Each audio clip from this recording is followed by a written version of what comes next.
Wow, how's the world? It's good. Same as things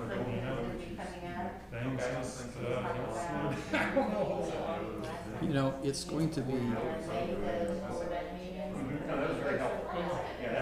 It's going to be interesting because we of course have our emergency ordinance going until the 5th. So this new council will have to, and it's going to be interesting to see at the moment. I think we're going to be good through to the 5th, but it's going to be interesting the next couple of weeks to see as these numbers. Right now, South Carolina, of course, Masters keeping a low profile, but as you see what's going on nationwide, whether we're going to be back looking, needing to look at anything, I can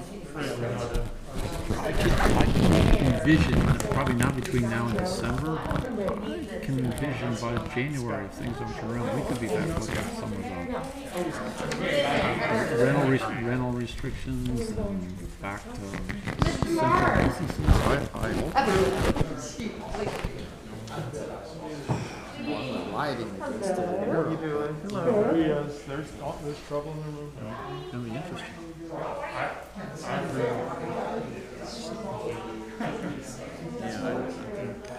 It's unclear where things are headed. So, I had asked Bruce. Bruce gave me the answer to that question I asked. He said the person they've had a couple conversations, but it didn't sound like. Stephanie, can you blank to those? It sounds like so far the person has acquiesced to what we've done. There could be some shenanigans, Just push blank on top All right. and then down to the two TVs.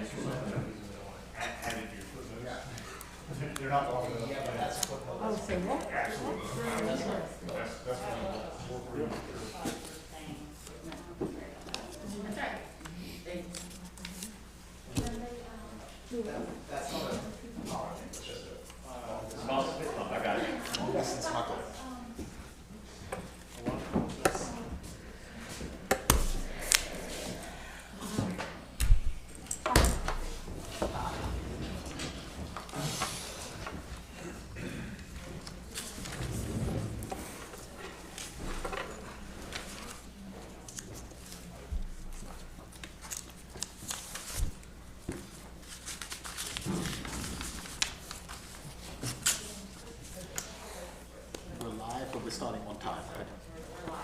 Yeah, but we're starting on time. We're starting.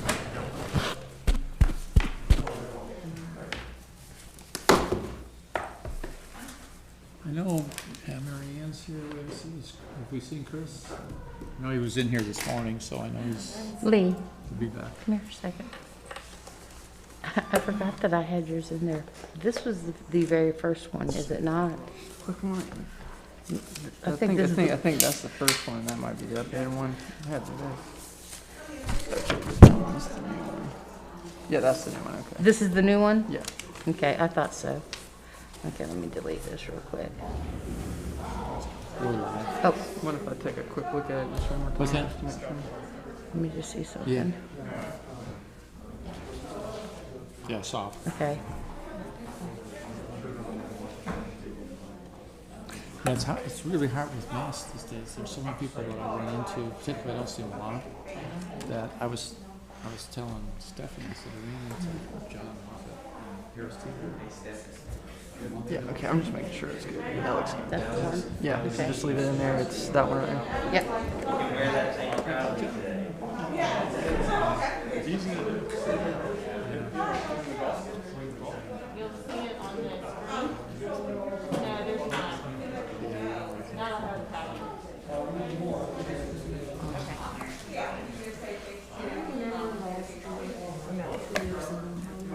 Hey!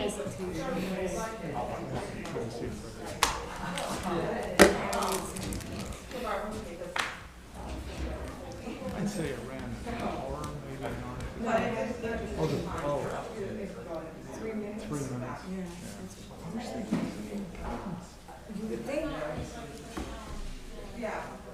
Like, ask whether you're in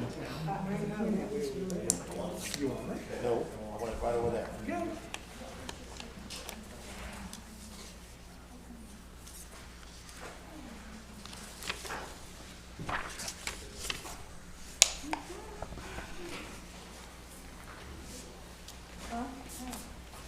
What's fun in here today?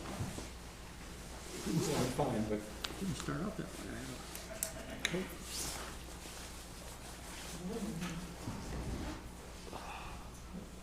It's a little warm in here. Is it warm in here? Yes, I'm not, but. I know. Last time it got really warm. Huh? Last time it got very warm. Really? Yeah. I feel good. But yeah. This is our best crowd since COVID. Yeah.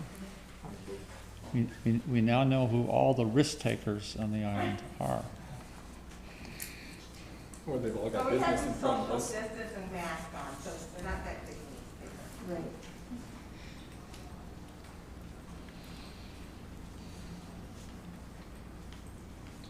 Thank you. Apparently it wants the heaters on. Oh, that's what it's warm.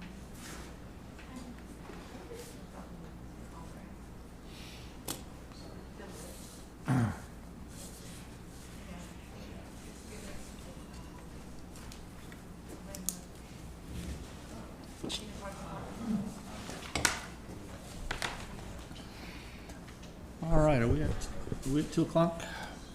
158. Looks like 10 seconds there.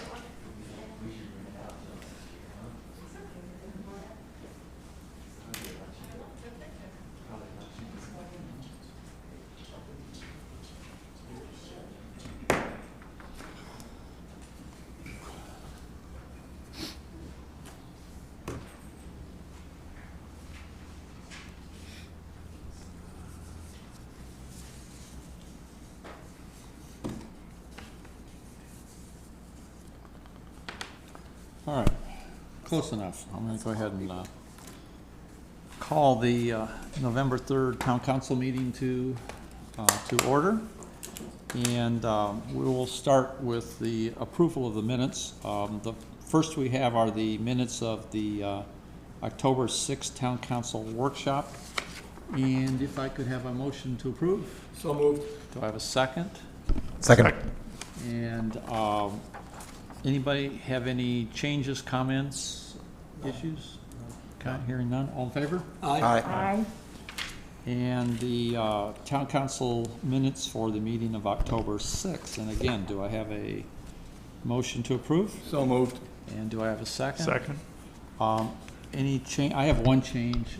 Anybody have any changes, edits? None.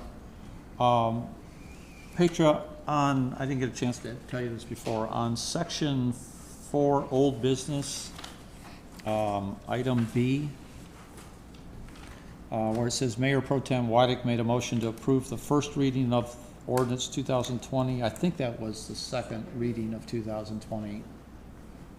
So if you would check, I think it's second, if you could make that change. Any other comments? No. Okay, all in favor? Aye. Aye. All right. Move to mayor's update. I just have a couple things, a couple of these are rehashes of things I've commented on before, but I just want to, they're still out there and I still want to stress them.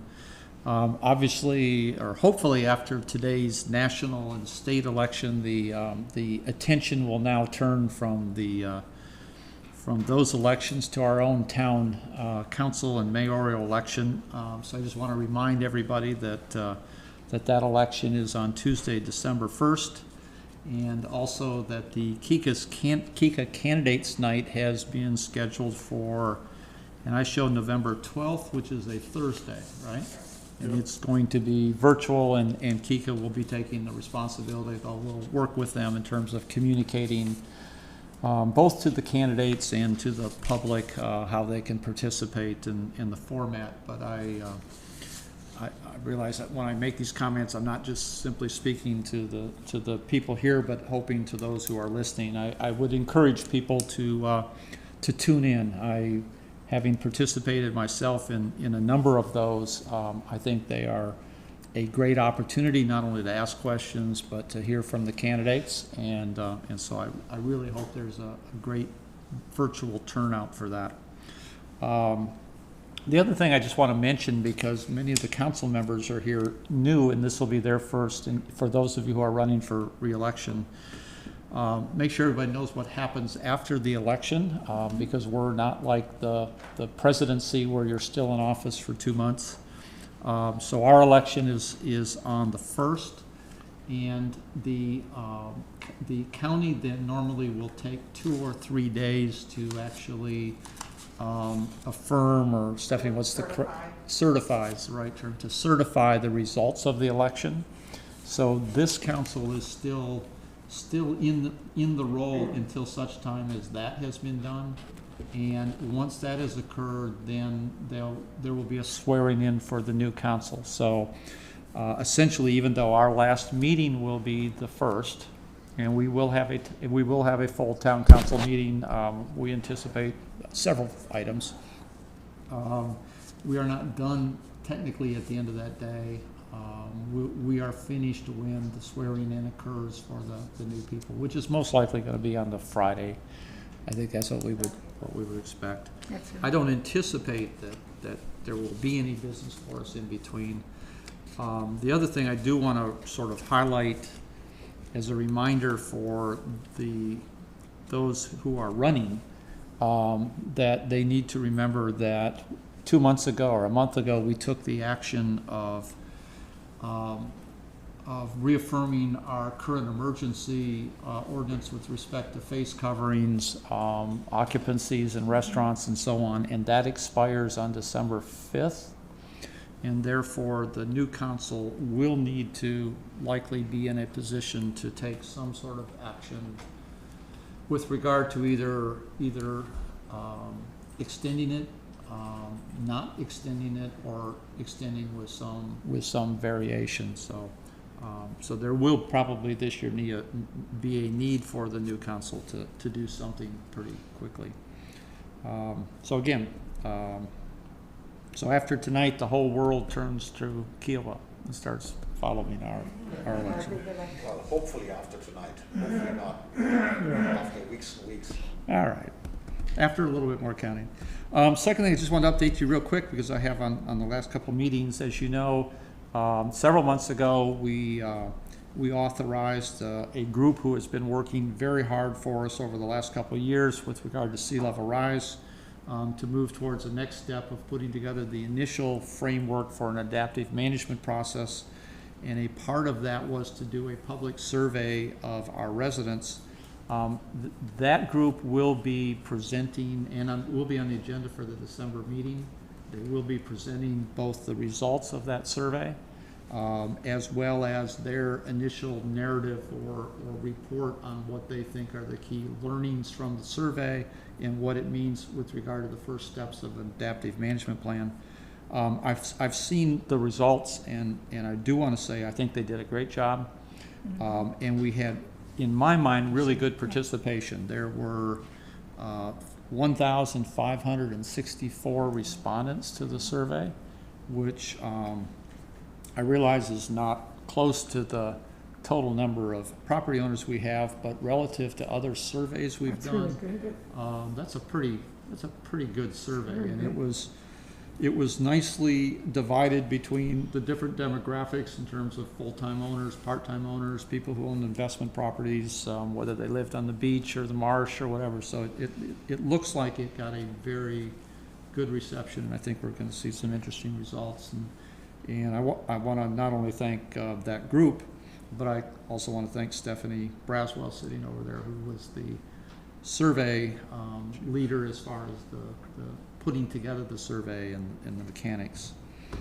One of the things which I talked about last time, but I again want to focus on, last meeting I mentioned that the county was now moving towards wanting to put out in front of the public and begin to get input on the main road corridor, section C or segment C project, which for those of you who don't know is part of 3 projects. One which involves the main road from from Bees Ferry through the flyover at Savannah Highway down to the intersection at River and Main Road, and then section B is widening of Main Road, and then section C is the base case is the widening of Bohicket. But as part of that project and as part of the federal requirements, there is then the opportunity to evaluate that versus multiple other opportunities or other approaches. Again, this is really important for Kiowa. I think Kiowa, our businesses, our residents, our property owners, our tourists, I think all have told us time and time again that the safety of roads, the functionality of our roads to and from and across Johns Island are critical, that are in need of improvement. And so this is an opportunity that we have to begin to influence and add our input into the process. So I would encourage everybody to do a couple things. There is a website where you can go on today and look at all of the different alternatives and paths. For any of the council members, I have a hard copy. We have a copy too. For you all, did you all get one? We all have one. So they knew we were all old-fashioned and liked to see. All right. And I have had some discussion in the last 2 weeks about what approach we might take to ensure that from a town standpoint or from a community standpoint, we are trying to arrive at what we think might be the most thoughtful alternative for Kiowa Island. And so in the last week, I've got input from, actually we had a conference call with Charlie LaPuma, with John Taylor, who's here, Jimmy Bailey from the Community Association, and Paul Roberts, who is many of you know, has been involved with roads for years. I don't know who else I missed, but we spent some time talking about. Mr. Long? No? No. So we spent some time talking about how to approach this, and I think what we are going to initially do is see if we can join resources with the Johns Island Task Force, which in the past few years has become an entity on Johns Island that is beginning to show more promise for being able to bring together a consensus on Johns Island around issues. I think we'll figure out in the next few days whether that is a viable option, and if so, I'm going to want to circle back to all of you, kind of outline what it's all about and whether you're comfortable, because this is going to take longer than the amount of time I'm here, so somebody's going to need to pick this up, and so I want to make sure you're comfortable with it and that it flows over to the next council. So. But in the meantime, I encourage residents to take a look, and I think that is everything I need to bring up. So with that, I want to turn to citizens' comments. Normally, our citizens' comments is broken into 2 segments. The first part are comments for anybody who has a comment on something that is on the agenda. And then at the end of the meeting, we have comments on any other topic. Is there anybody here that is intending to or wanting to make comments on anything whatsoever? Both the front end and the back end? Yeah, okay. Reason I asked is because I had the sense that somebody might want to make comments, and I wasn't going to, at the end of the meeting, I wasn't going to make them today, wait till the very end. So, okay, so citizens' comments, we have none.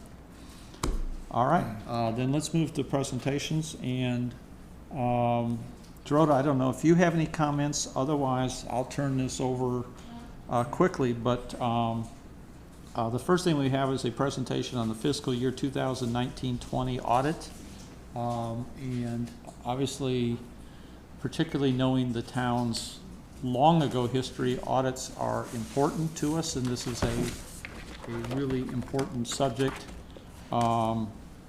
So we have David Irvin with Maudlin Jenkins, and he is going to present to us an overview of the audit. Also, I would, because I'd just like to make sure we're giving shout outs to all the people who help this town. Dorota, can you just, the names of all of the people who are on the audit committee, or Klaus, you might know? A lot of new people. That means no. Mr. Klaus is the chair, and we have Andy Capelli, who's been on the committee for 5 years, James Williams, 5 years. We have 2 new members joined this year, which is John Ross. Alex Fernandez and John Ross. Okay. All right, thanks. I just want to make sure those are out. I mean, people do a great job contributing. They were a big part of this process, so I want to make sure that that's acknowledged. All right, thanks, David. Go ahead. All right. Well, good afternoon, ladies and gentlemen. Happy Election Day to you all. My name is David Irwin, and I'm with Maudlin Jenkins.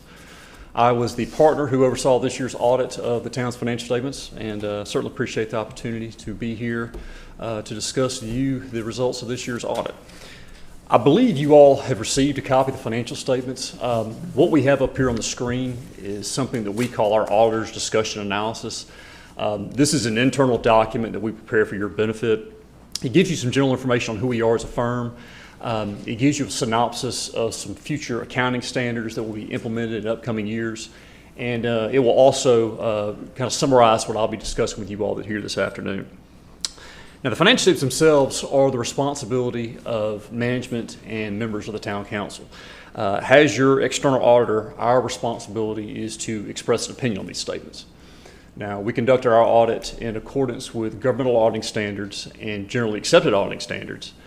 And I'm happy to say that we're issuing a clean or unmodified opinion on this year's report. This is the highest level of assurance that we can provide you as your external auditor. What this means is that in our opinion, the financial statements are fairly stated in all material respects and of course generally accepted accounting principles. In addition to clean opinion, we do not have any audit findings to report to you all this year. In other words, we have no significant deficiencies or material weaknesses that we noted during the audit. With all the new accounting standards that are being implemented each year, and really just how quickly and how often things change, and how complex the financial reporting process has become, it's awfully nice to present to a council and let them know that we're issuing a clean opinion with no audit findings. Again, with everything that's gone on over the past 6 months with regards to the pandemic, as I'm sure you can imagine, we approach these June 30 audits with a little bit of uncertainty. Would we encounter significant delays in the audit? When we got out here, would there be some internal control issues as a result of some changes in operations as a result of the pandemic? Would there be significant audit adjustments that we would have to make that we haven't had to make in the past? I'm happy to tell you that from an audit standpoint, this year's audit was business as usual. Dorota had everything ready for us when we got out here. She was very accommodating to our audit team and worked hard to get us everything that we needed in order to get the audit finalized. And with everything that's going on, we were able to finalize the audit 3 weeks sooner than we did last year. So again, really just a testament to your finance department. They do a great job, and we appreciate their hard work this year. Now for a brief overview of the financial statements. Again, you all prepare what is called a comprehensive annual financial report, otherwise known as a CAFR. A CAFR goes above and beyond the basic financial reporting requirements. This document is submitted each year to the Governmental Finance Officers Association, otherwise known as the GFOA, where they put it through a pretty stringent review process. They have a group of professional staff that look at your CAFR, as well as a special volunteer review committee.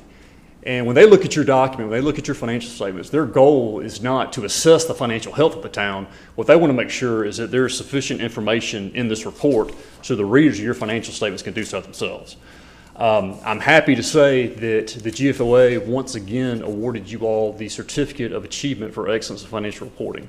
And that certificate is included in this year's report. I believe this is the 14th year in a row that you all have received the certificate. So again, this is a very impressive document and one that you all should be proud of. Let me make sure I understand that. When you say 14th year in a row, so we received that certificate during the years in which we had some suspect activity going on? Well, again, as I said earlier, when they look at your financial statements, their goal is not to pass judgment on the financial health of the town. It's just to make sure that all the necessary financial information is included in this document so people can do so themselves. Yeah, So- but they don't find weaknesses or control issues then clearly, because we had those. Yes, but again, they're looking at your document as a whole. They're not auditing you all. I was understand. around during that audit, so I'm not sure if you all received any qualified opinion or any disclaimer of opinion. Again, we've just been auditing you all for the past 2 or 3 years. My only point is it kind of rings a little hollow to a guy who's not a financial guy that we've got it 14 years in a row when I know for a fact we had issues, 5, 6 years ago. I understand. That's all I need to Oh, say. yeah, I understand. Well, again, there are organizations that are not in very good financial health that still receive this certificate. And again, they're not passing judgment. They're not assessing the financial health of you all. They're just simply saying that there is sufficient information in this report so you all can, the readers of your financial statements can do so themselves. So, And I can tell you that the town councils at that time had similar, queries about, so how can that be? And what's the process? And It's not oh, considered. I understand. if we'd had a trophy case, I think those trophies Would came be out. removed. They'd be removed from the trophy case. Participation trophy maybe. With regards to the financial statements, one section I always like to point out is the management's discussion analysis. It's at the beginning of the report. It's right after our opinion, otherwise known as the MD&A. When you look at your report, as you can tell, there's a lot of information in here. What the MD&A does is essentially condense this 100-page document down to about 8 or 9 pages. It's written by management. It summarizes the basic financial statements. And it provides an analytical overview of the financial activities that occur throughout the year. In addition, the MD&A also has a significant amount of comparative information. So there's financial information for fiscal years 20 and fiscal years 19 in there. And to me, that's useful. That's useful to the reader. Provides a lot of value. It's a lot easier to understand the good, the bad, the ugly of the current year activity if you have the prior year numbers right beside it to compare it to. So again, I can certainly understand if you all do not want to read this document cover to cover, but I would encourage you to read the MD&A when you get a chance. The town's basic financial statements are broken up into 3 components, the first of which is the government-wide financial statements. Now, the government-wide statements, they provide a view of the town in a manner similar to what you would see in a private sector business. All of the funds of the town are combined into one under a governmental activities column.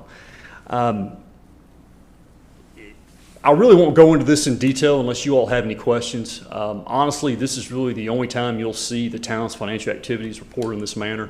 In the day-to-day operations of the town, more of the focus is on the individual funds themselves. Which brings me to the second component of the town's financial statements, which are the fund level statements. Again, this is what you all typically see throughout the year. This component focuses on individual funds of the town and reports the town's operations in more detail than that entity-wide. I have a couple charts here for you. And when you think about the funds of the town, if I'm you all, my primary focus is on the general fund. It's the main operating fund of the town. It's where the majority of your revenues are received and funds expended. Again, we have a couple charts here, the first of which is the general fund's revenues for the year. Total revenues of the general fund were around $6.2 million. That's a slight decrease, around $200,000 compared to prior year. You all are very unique in the fact that you do not levy property taxes. The majority of governments, their significant revenue source is property taxes. For you all, it's a little different. Could you say that louder for the? Well, it's funny. Each year, all of our audits have to go through a quality control review. Another partner reviews it. And one of the first questions when they're looking at your financial statements, where's the property tax revenue? Because that's just that's the main thing that we see as a revenue source for the majority of government. So it is worth repeating. So, but again, for you all, your significant revenues for your general fund, business licenses, business permits, and franchise fees. But again, total revenues for the general fund were around $6.2 million this year.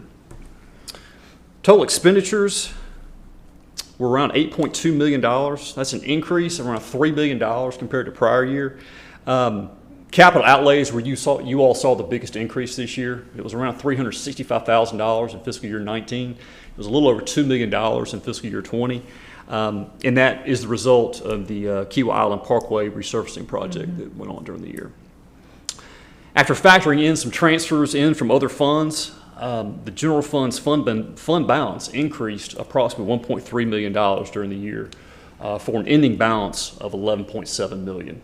And again, this chart right here just shows you the inflows and outflows of your general fund revenues and expenditures over the past 4 years. Now, one thing to keep in mind when we talk about fund balance, that's not what you all have in the form of cash to spend as you see fit. Fund balance is merely the difference between assets and liabilities, only a portion of which is cash on hand. That being said, for an entity the size of you all, this is a very impressive fund balance. Your general fund incurs expenditures of around $684,000 a month.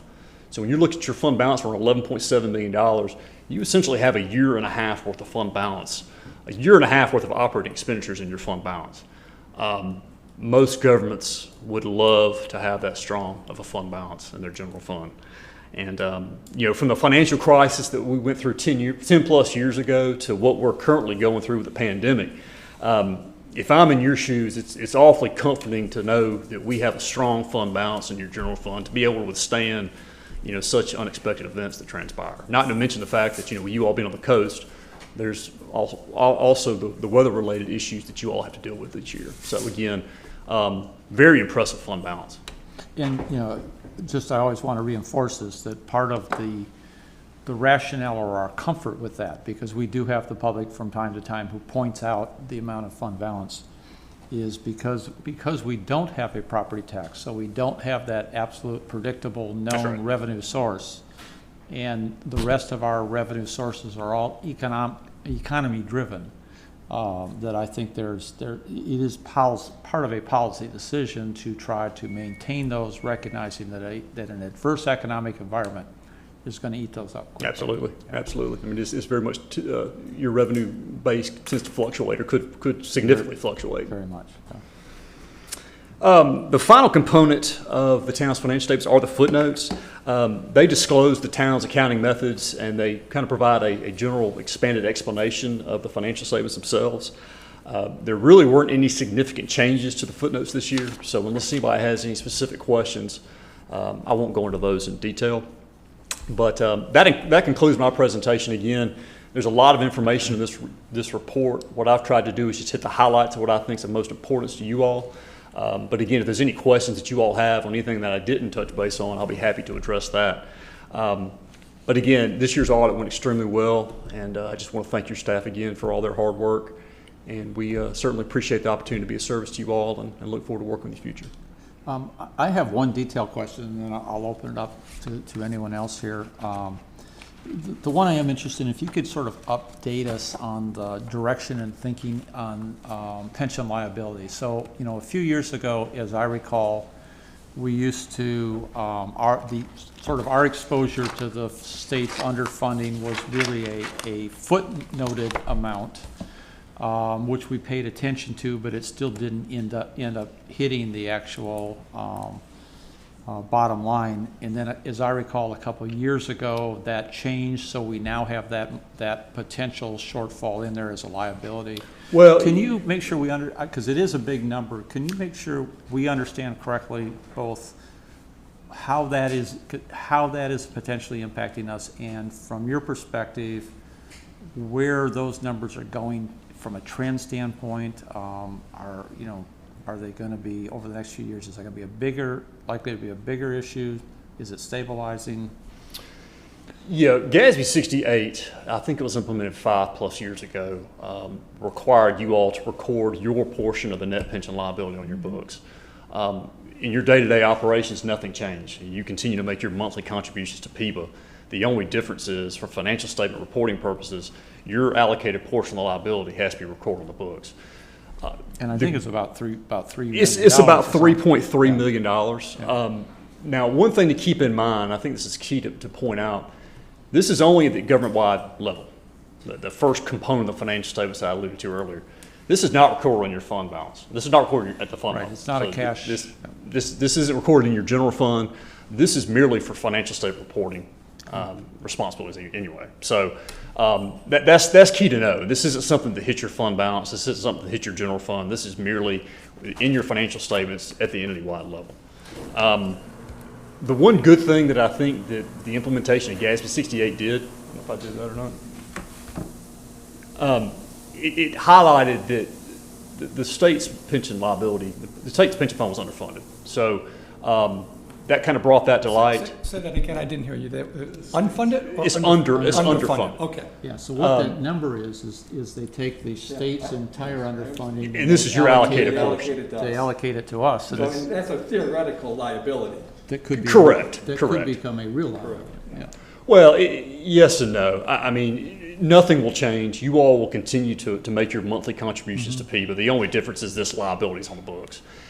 You know, if you look at your financial statements, if the town of Key Island closed up shop June 30th, you know, your accounts payable of $1.5 million, that's going to be expected to be paid. This net pension liability, PEBA's not going to knock on your door and say you owe me $3.3 million.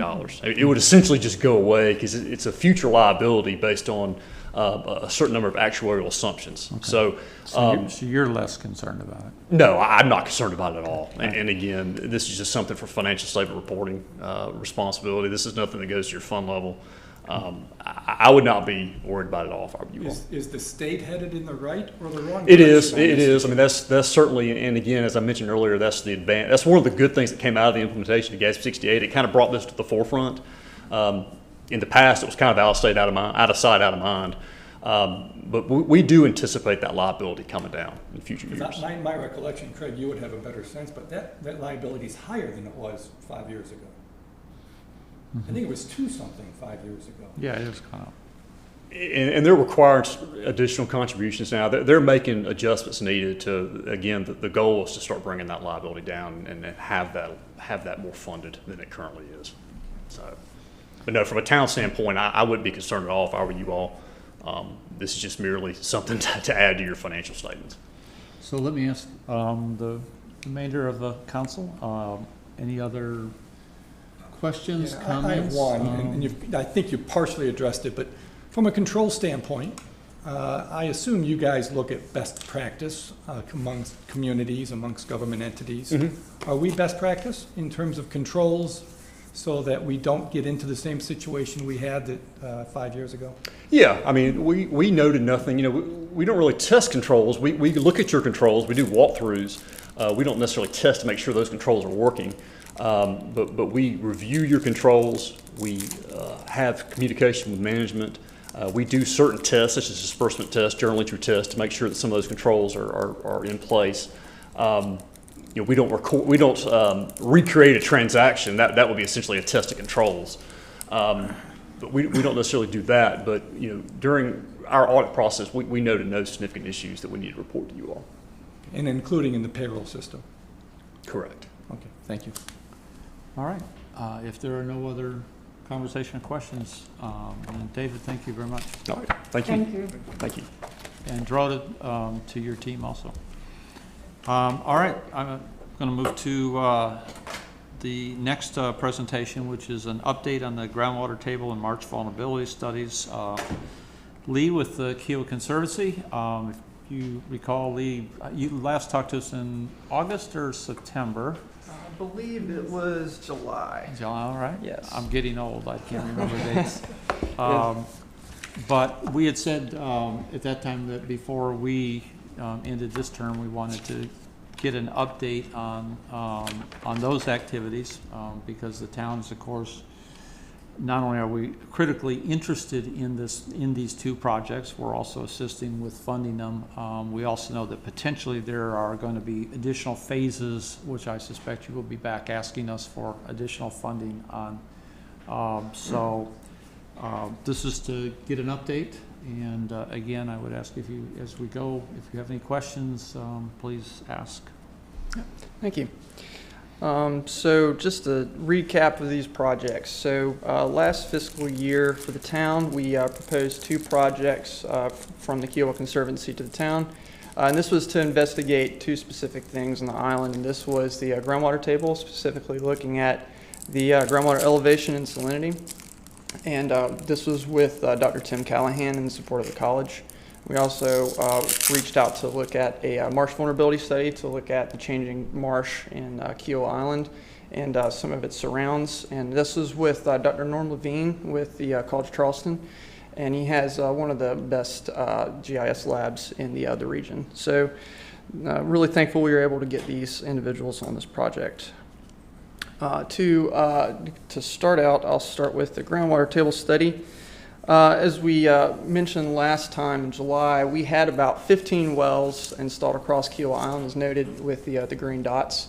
And we were proposing several other wells that were going to be on different properties, and a lot of these were on different individuals' properties, residences in Kika in particular. And what we were really trying to focus on is trying to get the specific wells that would gather all the site-specific conditions that would allow us to gather the most information about groundwater on Kiowa. Since then, we've established about 6 more of these wells throughout different regions and gathering the conditions that are necessary. In this aspect, we've actually been able to duplicate some of these site-specific conditions in order to get the most out of the data from the wells. When we first started, we were using what we call Solent 107 TLC monitor. It's basically a probe attached to a tape measure so that we can gather information in the field as we go. And this was gathering things such as water level, temperature, and conductivity.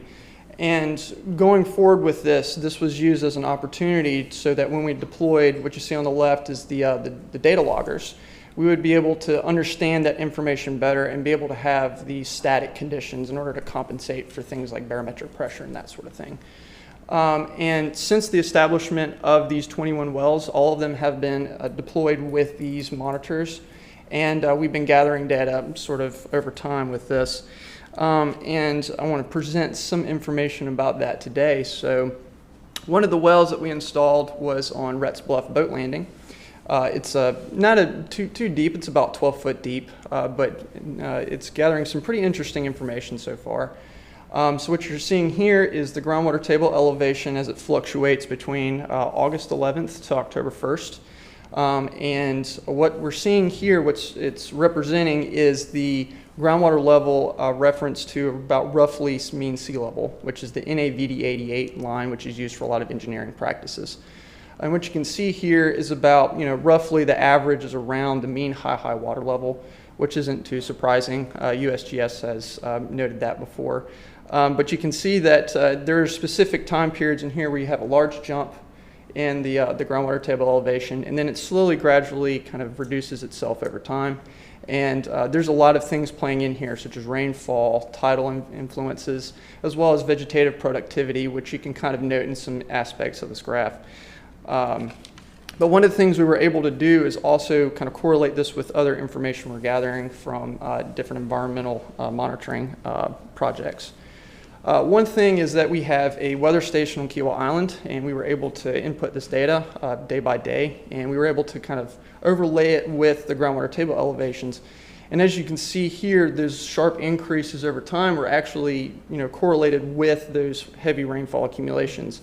And based on just a visual representation, it's kind of a rule that we noticed that 1 inch of rainfall will likely produce about 5 inches of increased elevation in the groundwater table. So that was pretty interesting to note within this project, at least within at this site.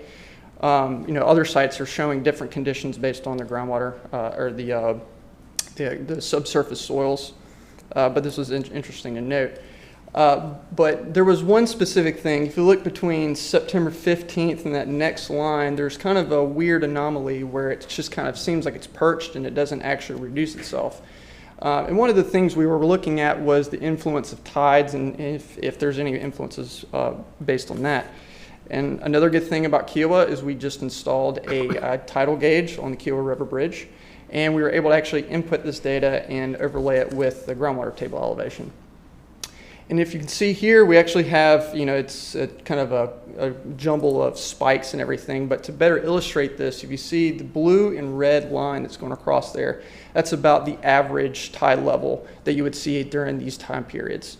And in general, this shows that there's kind of a peak during that September 11th time. And this was around the time we experienced the king tide. So it's interesting to see that there's a potential correlation between king tides and perch groundwater tables. Now, this isn't necessarily saying that that's absolutely the case, but right now we're gathering this information in and noting that, and being able to observe other specific situations where this happens is actually going to be helpful. I presume that whenever we start gathering more data year by year, we'll better understand this relationship and be able to really conclusively have evidence that this is absolutely what's occurring. But right now, this is just our best guess. And this information is actually very helpful for figuring out how conditions are kind of contributing to each other. So now we're going to move into the marsh vulnerability study. And just to recap on that, what we were really focusing on as the primary objectives in this is to look at the marsh vegetation extents across the island, specifically looking at areas all the way from Seabrook all the way over to James Island, and capturing those changes over time. Last time I mentioned that we had about 40 years worth of data into this project, which was represented by shorelines that were gathered from different years using NAPE imagery and other publicly available imagery that we can draw them out on. In particular, it started in 1977 and it worked all the way to 2017. And this is kind of just it's not necessarily saying this is where each of the years are, but it's just showing you the breadth of information that we have in this area. And since then, we're actually able to increase the amount of shorelines we're using in these projects. And just going back to this, these same shorelines, we actually have the years 1854 from NOAA T-sheet maps. We also have 1933, and we also have the new NAPE imagery from 2019, which we also incorporated into this as well. So we have very up-to-date information regarding marsh shorelines. Also, I mentioned this last time, this is sort of the raw shorelines from the confluence of Bass Creek and Center Creek. As you notice that this 1977 shoreline and the 2015 shoreline I noted, it's kind of hard to visualize these changes in the marsh, so we thought to illustrate this a little bit better with some colors. If you see this, this is showing the erosion and accretion in this area. And as you can note that there's significant erosion and accretion happening on both sides, showing that there's actually a net zero, close to net zero accretion, and this is good news for that area. But one of the things that the college pointed out is the sinuosity or the windingness of these creeks is actually increasing, and that could be something to look into in the future, likely using different analyses. But for the most part, they're beginning to think this has a lot to do with the increased volumetric flow within the creeks, which is an interesting thing to note. But does that have what do they think the effect of that is long-term on the marsh itself? That's a good question. Likely showing that there's going to be increased, erosion along some of the edges. If you notice along where it starts to bend, more erosion opportunity. Yeah, or it'll start to bow out, which will be interesting to note it. But I guess that'll be something to look into as well as we continue on. But this is kind of the whole Bass Creek area, just for reference, and I think they're going to use this specific area to start looking at some sinuosity stuff with analysis and GIS. Also noted last time was the Kiowa West End Marsh, and we noted specific shoreline conditions in that area. And they really whittled down, they tried to really focus on the tidal levels during the aerial imagery that was captured, and they noted that between 2005 and 2017, they actually had a little bit more correlation. It was all taken at high tides. So they ended up running this analysis, and this is what they've noted in this area. So the blue is the open water that you would see between 2005 up until now. And then you have the red, which is showing the potential erosion and loss of marshland areas. So that was interesting to note in this area. So you can see it's mostly net erosion. But this is likely due to increased inundation over time, to changing intertidal levels, that sort of thing. So it's good to note these sort of things in order to prioritize some restoration efforts or potentially figuring out how to reduce its vulnerability. And right now, just so the erosion there is of marsh, it's not of high ground, it's not of edges of land, it's marsh that's being eroded out. Yes, absolutely. Yeah, so this is more representative of the loss of marshland vegetation, if that helps. So the thin red line, for instance, on the large piece of property that's dry land, how far is that? Is that a couple of feet, are we talking? Is that a couple of yards? Or is it more than that, less than that? That's a good question. One of the things that we really, it's a really good question. I don't always come up with good ones, so I appreciate that.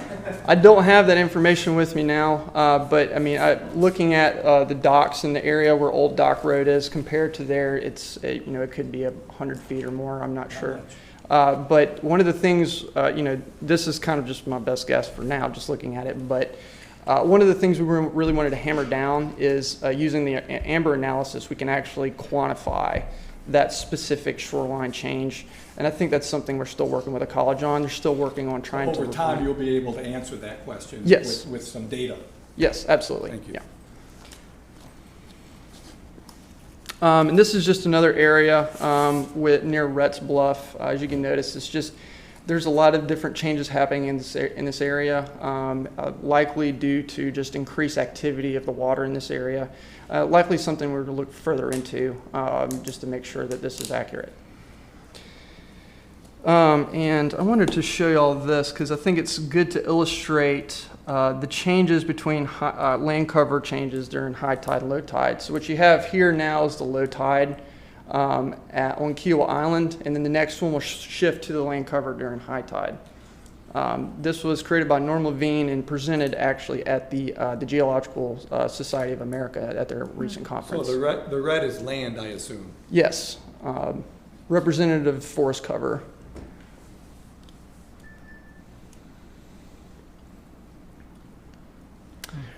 Can you go back one and do it again? Yeah, sure thing.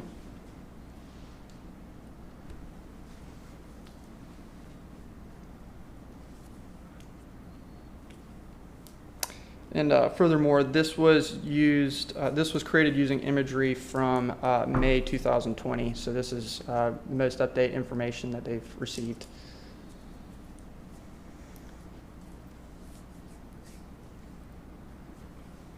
As a layman, I don't see massive or significant intrusion onto the highland at all. Am I reading that right?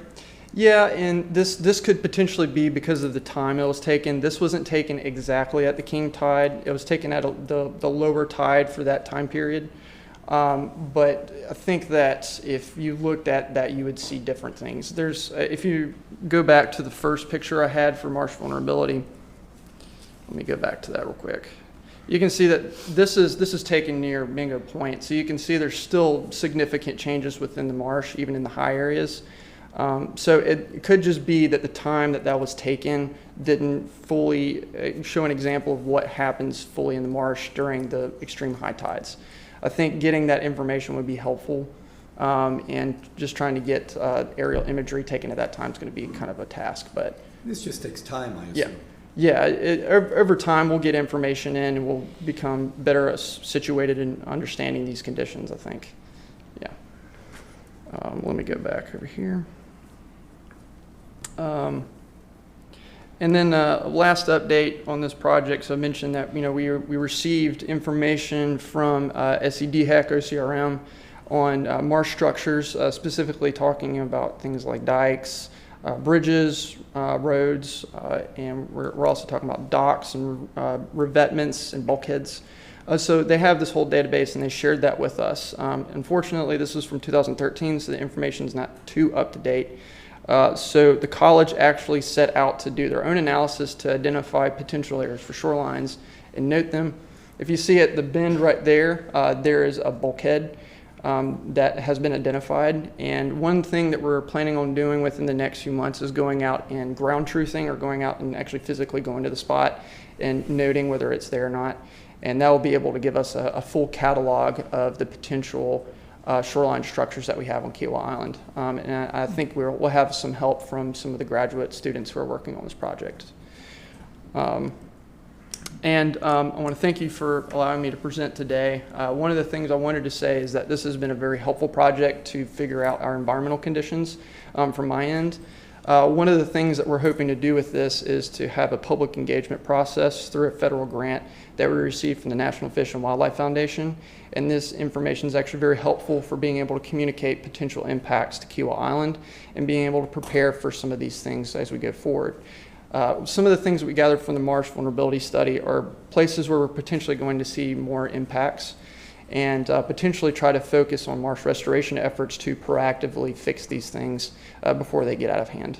And I think that one of the things that the Conservancy wants to do is to go forth with this effort to figure out these things and try to engage our community to see if there's consensus on the use of these practices.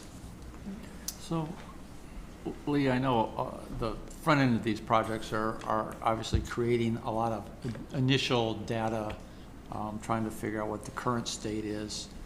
How far down the road do you think we'll start to actually be seeing conclusions, recommendations, policy choices? When do you think the focus of a conversation with town council will be, okay, we've now been monitoring this for a year or 2 years, here are things we're seeing happen, and here are choices we have to start dealing with? Is that way out in the future? Is that? You know, I don't think so. I think that's going to come fairly soon. With our project, we're really trying to facilitate these discussions internally and being able to create these documents that would provide recommendations.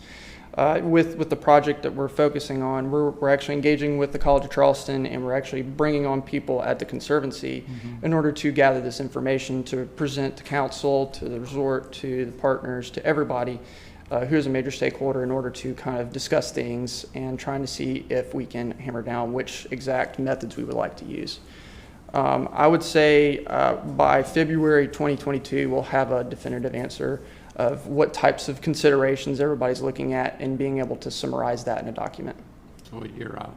Mm-hmm. Lee, my first congratulations and appreciation to you and Donna and the whole team. In the 4 years I've been here on this council, this is the 2 most consequential projects you guys have come up with for the town to fund. And I hope you keep it up, because these are terrific. Yeah, thank you. Yeah, and we're hoping to. You know, these were the phase 1 of projects we would like to consider with the town, and I believe at the next meeting in December we're going to propose the phase 2 projects, and we're really excited about some of the opportunities we have, because they have some statewide consequences, which are interesting, because I think there's some things that DHEC is looking at, and so is DNR, and they're potentially going to consider us as a pilot project for some of these ideas. Great, thank you. Great, thank you. Other comments Thank or you. questions? Yeah, great work, really. I echo what Chris had to say.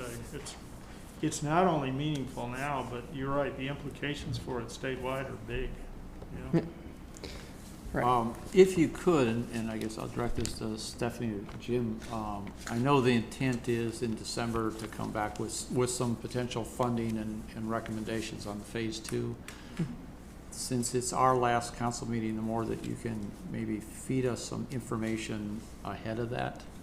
Yeah, they have the project, or they have the report completed, so I will get that information out to you guys.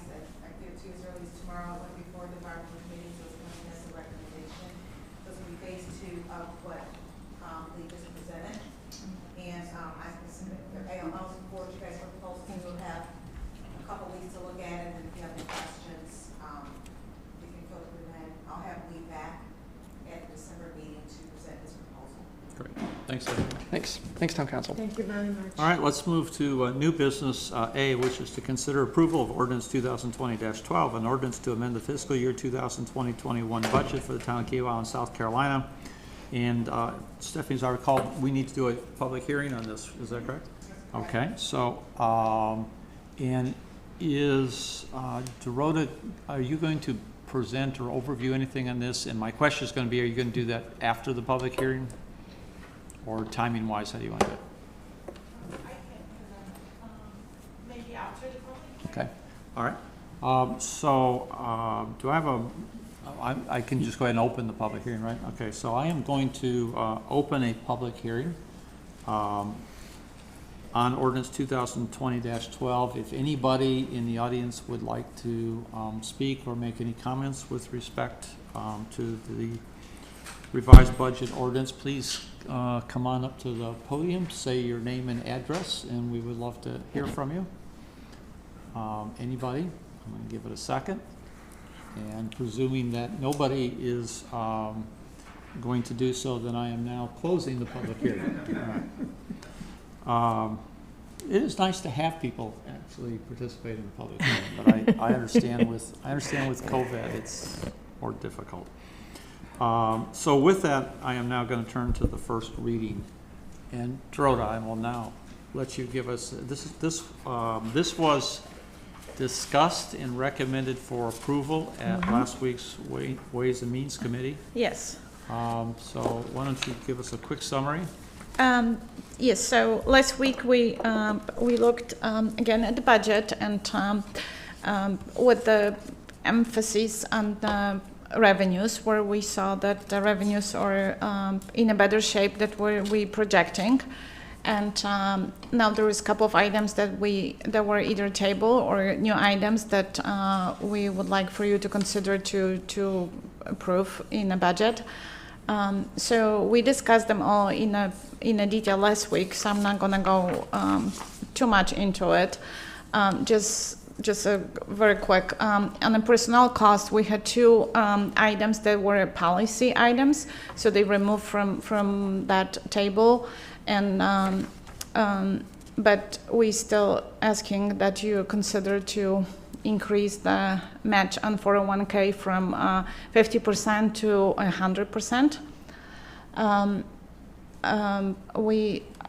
Should we vote on the items or just go through them first? You just go through them right now.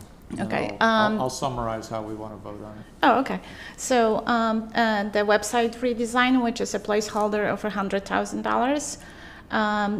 There is a number of new or continuous projects, wildlife projects of $16,400. Those items, like I said, they were discussed during the budget process, and there's few more items that are the radius, and the amount has not changed what we discussed last week. However, I think there was some discussion that maybe Brian can go into more details if needed. But the total is $66,544, and another item was the air purification system that helps with airborne viruses in the amount of $15,955. Great. So if I can sort of clarify what we are voting on, the key aspects, and I guess it would be Exhibit A, that what we are voting on is a revised budget that on the revenue side would add into revenues an additional $461,301. Is that correct, Jordan? Yes, Mayor. The only thing is, on the revenue side, those numbers are updated for actual first quarter, but they still projected as we, using the same assumptions. Then the second quarter, it's going to be at 75% what we received, and third and fourth will be at 100%. So the 461 is a projection for the entire 12-month period. That's correct. Not just the first two Not quarters. just first quarter, that's correct. I understand. So Just want to make sure that, yes, with that understanding. Right. That what we're doing is for the full year budget, we're increasing our estimate of budgets of revenues by 400+ thousand. That's correct. Which is almost entirely in the accommodations tax world, offset by reduced interest. And in the expense category, we are increasing our potential spending by approximately $219,000. Yes. Okay. If all those items are approved. Well, And this is, some are, placeholders, right, like yes. I guess my comment before I ask for a motion, before we move forward, is that, from my perspective, what we're voting on is the budget. Where those numbers come from are the desired increase of some of these items, such as the savings plan change, the radios, and so on. What I would want to point out and make sure that I am articulating correctly is that while we may go ahead and approve the revised budget with the potential spending in there, some of these items still will require the staff coming back to council for the actual program. So, for example, if you approve adding an additional $20,000 in the budget for savings plan, the intent, Stephanie, is we will actually come back at the December meeting and recommend to council the specific savings plan changes. Is that right? That's correct, that would be a policy change. That would be a policy change. So what we're doing here, at the end of the day, when we walk out, we've not approved the savings plan. We've approved the budget that incorporates that spending. In December, then we'll actually act on the policy change, as an example. Similarly with the radios, we're putting in the budget the spending for those radios. We still, because of the size of it, per our normal requirements, the town administrator will need to have approval from the mayor and a council member to actually spend that money. So I just want to clarify that. May I ask a question? If that's the case, and I understand the explanation, we don't, why are we changing the budget per se? Because we can change the policy whenever we wish and fund it whether it's in the budget or not. Am I correct in that? Yeah. So I'm a little unclear as to why we're going through the rigmarole of changing the budget if it isn't to kind of grease the skids to change the policy. On that particular item. Well, on all of them, I suppose. Some of these I support Well, wholeheartedly, some of these I don't. but- Yeah, I mean, I think, again, some of them, the website redesign was a large enough one that I Yeah. think we I support that one. clearly need to, Yes. but I think, again, I'll go back to the conversation at the Ways and Means Committee, where I think at that point, there was probably signaled enough comfort in agreeing to those changes, to recommend those changes at Ways and Means, that the presumption was that when the recommendations come forward in December, they're going to be approved. Well, my recollection of the Ways and Means Committee is on item 1, the personnel cost, was that analysis wasn't ready for prime time because we talked a great deal about 20,000 being a placeholder.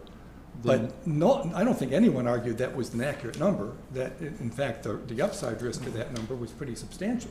Then what I suggest we ought to do at this point, because they're valid questions, is let's go ahead and, at this point, so we can actually open up for discussion, let's go ahead and get a motion to approve on, and again, this is a first reading, so we do get 2 shots at it, but let's go ahead and get a motion to approve on first reading, ordinance 2020-13, and then we can open it up. I so move.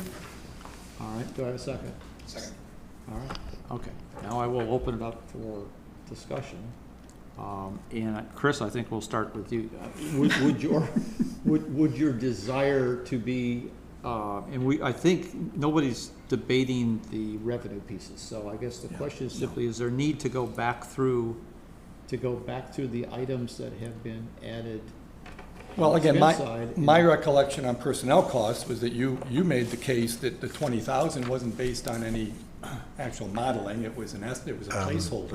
I think this may have changed. That's changed. I think that we did have that problem, but if you recall, the original proposal was wider ranging than this. It incorporated a 50 to 100% increase of the match and a raise of the cap To 5,000. to 5,000. And if you took those two together, then indeed the number was very uncertain. I think, I'm just doing this in my head, but I think if we just go for a 50 to 100% on the existing cap, then I think the $20,000 number is pretty accurate and pretty firm. Yeah, it's close. I mean, it's mathematical. Yeah. So this reflects not trying to make both of those moves, and I think it came back to a discussion of what is the current participation in the savings plan of our employees, and if our desire is to increase participation, then I think the presumption was to improve the match was going to be more effective than raising the cap. Okay. Because it would impact more people. Stephanie, would you? That's right. Yeah.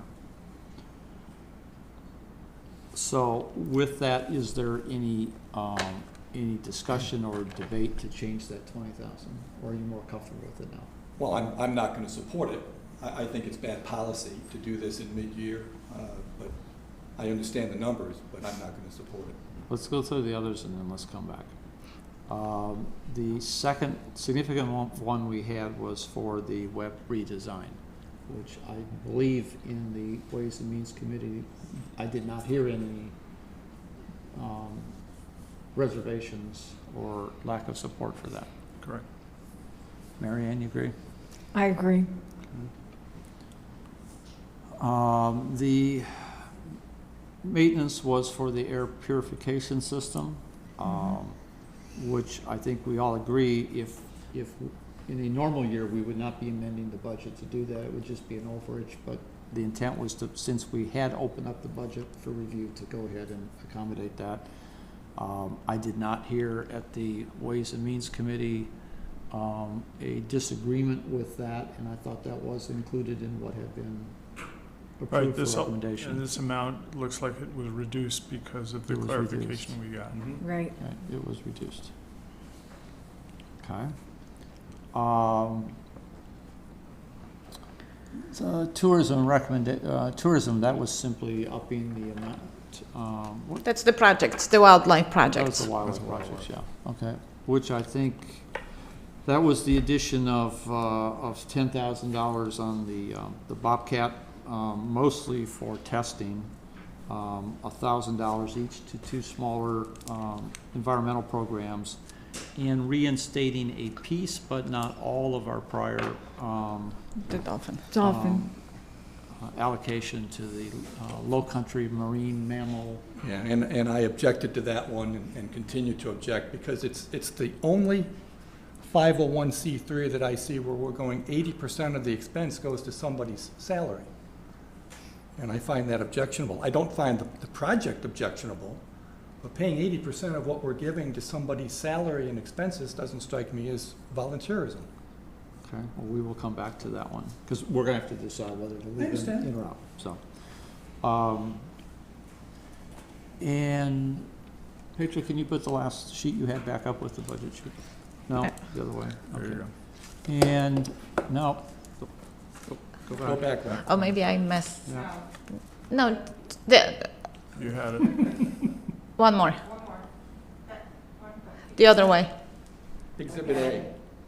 This is the list. No, go to the No, other one. You had the it budget. a few minutes ago. The summary. Never mind. You're looking for Exhibit A. Oh, that's it. That's it. There we go, thank you, thank you. All right, so we've covered and then we had the capital A of the 66,544, which was the Radius. radios, which I'm going to characterize that at the Ways and Means, we agreed in concept. I did not agree with the numbers of them, but that was the point of my comment a moment ago, that while that can end up in the budget, there's still a requirement that we have to sign off on the actual purchase. Yeah, I kind of think this is a little backdoorish, but I understand why you make the delineation. Yeah, I do. All right, so those are the changes. So, let me, I want to try to summarize so I figure out where we go here. Chris, what I'm hearing is that you are not comfortable with a revised budget that incorporates in it the $20,000 Yeah, I savings would- plan and the $4,400 for Captain Sam's. Yes. I would object to number one. I would agree to the item under the Dalford Stewardship Program only as long as I get my on the record that I think it's It's All bad right. policy to do it. So I believe, and I'm gonna look at Stephanie, but I believe that the approach to take would be to allow you, if you wished, to make a recommendation to amend this ordinance in order to remove or adjust those items. And if you have a second to that, then we can vote on whether to make those changes. I got a better chance of growing hair on the top of my head. I can only lay out your options. I will make a motion to amend the motion to pull number 1 out of the recommendation and vote on the others as a package. So your recommendation is to amend the budget, amend Exhibit A to remove the $20,000 that is here Yes. for the savings plan. That's correct. Is there a second? See, I knew it wasn't going to You're still doing the right thing. You gotta Absolutely. do what you gotta do. All right, I do not hear a second, so No. with that, that amendment falls.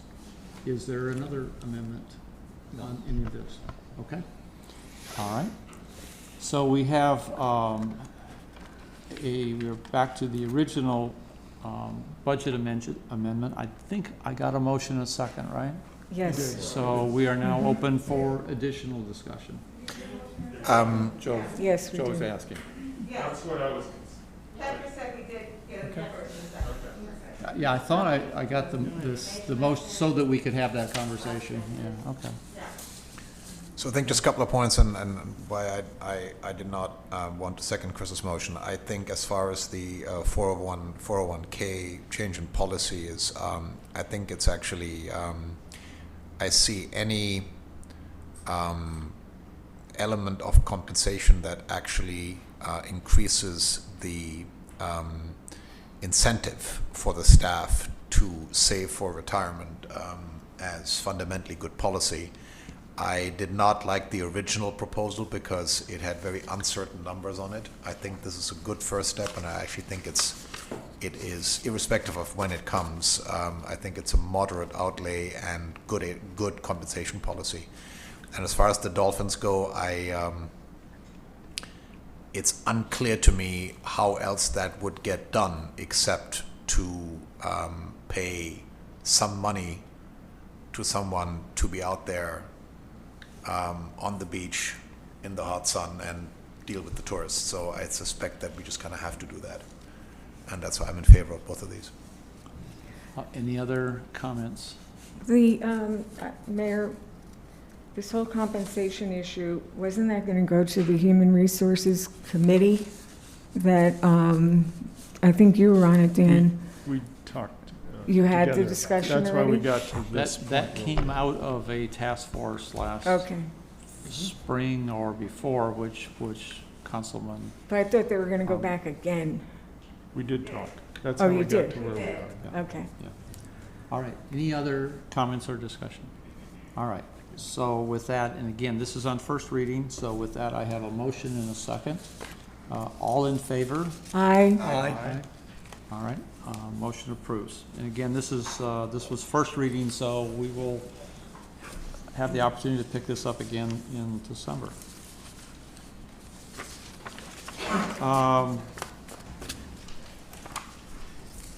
The next item we have, and I think these are two separate items, but the discussion and the rationale behind them both are really fit together. The first is to consider, and these are both, one is an ordinance change to consider approval of ordinance 2020-13, an ordinance to set the salaries for the mayor and council members of the town of Kiowa Island. And I'm also going to raise here to consider approval of resolution 2020-05, which is a resolution to set the salary of the judge of the municipal court of the town of Kiowa Island. We discussed these proposals at Ways and Means. And Dan, I believe you are going to take the lead in discussing the intent and making and essentially putting these on the table for discussion. I'd be happy to do that, Mayor. To give you all some background on this, since it's an important topic, earlier this year, Mayor Weaver asked me to identify significant, what I would call strategic risks that the town faces, and to try to make an assessment as to how prepared we were to address them. There turned out to be about 9 of those that we looked at. And let me mention one as an example since it's been addressed. As all of you know, we have a 2-lane bridge that is our only access point to get to the island, unless you choose to come by motorboat, obviously. But for pedestrians, bicyclists, and motor vehicles, our only option is to cross the Kiowa River on our 2-lane bridge. One of the risks we identified is if that bridge were to become encumbered, that is, a storm knocks it out, it gets damaged in an explosion or something that happens, we would find ourselves at great risk as a community because we couldn't get anybody on or off the island for an extended period of time. What we have done to alleviate that risk, or at least address that, is we have a contract now in place, a contingency contract, that will allow a contractor to put in a temporary, rigid 2-lane bridge that, while expensive, would allow us to get it on and off the island while the bridge was repaired. The reason it's a rigid 2-lane bridge is because of the tides we have. You can't have a floating bridge. It wouldn't be able to sustain traffic while the tide goes up and down all day. Secondly, and more importantly, the issue we're talking about today, another risk we identified is that the town has a relatively small pool of people to draw from in order to populate its committees and its elected and appointed positions. Kiowa, as all of you know, is a relatively small town in terms of its legal residents, the people who vote. That's less than 2,000 people. However, on any given day, there can be 5 times that number on the island when you include the guests and the property owners, the contractors, and everybody else that's here doing their job. Finding good civic-minded people who are willing to put in the time and effort to do these jobs has to come out of the 2,000 people who are voters and residents. And it's a challenge. It's been a challenge for the last several years. It will continue to be a challenge as we go forward and our community continues to grow. We need to find good civic-minded people who are willing to put the time and effort in. They've got to be willing to work as part of a team. And the team is not just the people in the town, but to work with Kika, the resort, and others to put the community's interest above their own. Now, related to that fact is another risk we identified. Until right now in this current election, we were in a position where the entire town council and the mayor turned over every 2 years, potentially. That is, everybody served for 2 years, and we faced the situation where the town in any given election could have a complete turnover of everybody that's in an elected position at the town. That puts the town, its staff, and all of us as citizens at great risk. Fortunately, this has been solved now by staggering the town's election to having staggered 4-year terms for the council and the mayor. That will allow us, as we have elections every 2 years, to only turn over part of the council, giving us some continuity and reducing risk, helping reduce risk. What that points out is we need to do everything possible to attract the best people we've got here as our best citizens to join our committees, serve as volunteers, and as appointed and elected officials. Let me give you a great example, I think, of what I consider great public service. As you all know, the Honorable Judge John Strau, our municipal judge, has announced his retirement after 8 years on the bench. Prior to coming to Kiowa, John had a distinguished career as one of the top attorneys at Jones Day, which, for those of you who understand the legal community, is one of America's largest and certainly most prestigious law firms. He brought to our court not only a keen legal mind, but decades of experience with the law. He also brought a zeal and a thoughtful approach to the law in our courtroom that really has set a standard for how courtrooms ought to be operated throughout South Carolina. That's a perfect example of why we need good people in these kinds of positions. So with this in mind, I would ask this council to propose that we consider a stipend to our mayor, the members of the council, and the municipal judge in the town of Kiowa. The purpose of this is to recognize them for their commitment and their service. And that includes all the work that they're going to have to do in work sessions, public meetings, phone calls, research, time and study to do a good job for this town. I was reminded recently by one of my fellow councilpersons that no one is going to sign up for one of these jobs because we pay a small stipend.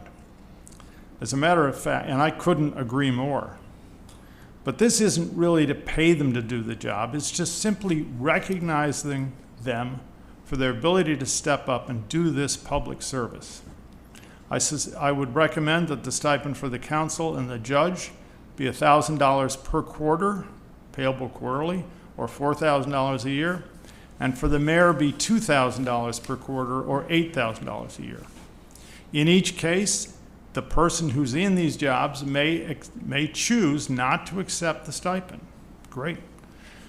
The mayor's is larger because, as you all know, under South Carolina law, the mayor serves as both a legislator here in this body, as well as the chief executive of the town. So he or she must administer the town's government, as well as be responsible for the health and safety of all of its residents and all its guests. So if there's an emergency, the mayor is going to be here, along with other emergency responders, getting everybody off the island, making sure the island's secure while we're gone, and then helping us get back on the island and get it back up to speed. It is a tough and demanding job. The mayor typically will spend 20 hours a week or more at his office, beyond all the things that we see in the public view. Now, you may ask, and you should ask, should other towns in South Carolina pay their mayors and their city council? Interestingly, the overwhelming answer when we did the research is yes. Only 2 towns of 2,000 people don't pay their mayor and city council. That's Kiowa and Seabrook, interestingly. Now, the only reason I raise that is because I would say there is a difference between Kiowa and Seabrook and the other communities, and it goes back to the actual population of Kiowa, not its number of residents. We are 5 times as large in a minute every day. 80% of our property owners are, as you know, are not full-time residents. We have a world-class hotel, golf resort. We're going to be hosting the PGA this next year. We have thousands of guests every year. And we have a growing business district at Freshfields Village, all of which falls within the town's borders and is the town's responsibility. So I'd ask the council to thoughtfully consider this proposal in the interest of hoping to continue to attract good, strong, civic-minded candidates for our elected and important appointed positions in the future. Thank you, Mr. Mayor. All right, before I ask for a motion, I just want to add a couple things, and thanks, Dan, for that. I also have been a strong proponent of this for some time, and again, as Dan commented, it's not because we think overnight that for $4,000, people will all of a sudden come out of the woodwork and want to be on town council. But it has always been one of my goals for many years since I've been on the council as the mayor or council member, that it's important that we try to, in the eyes of our public, professionalize our leadership organizations as best we can, that they see the staff as professional, competent, capable, that they see the leadership, the elected leadership in the same way. And of course, part of that happens by how we operate and what we actually do.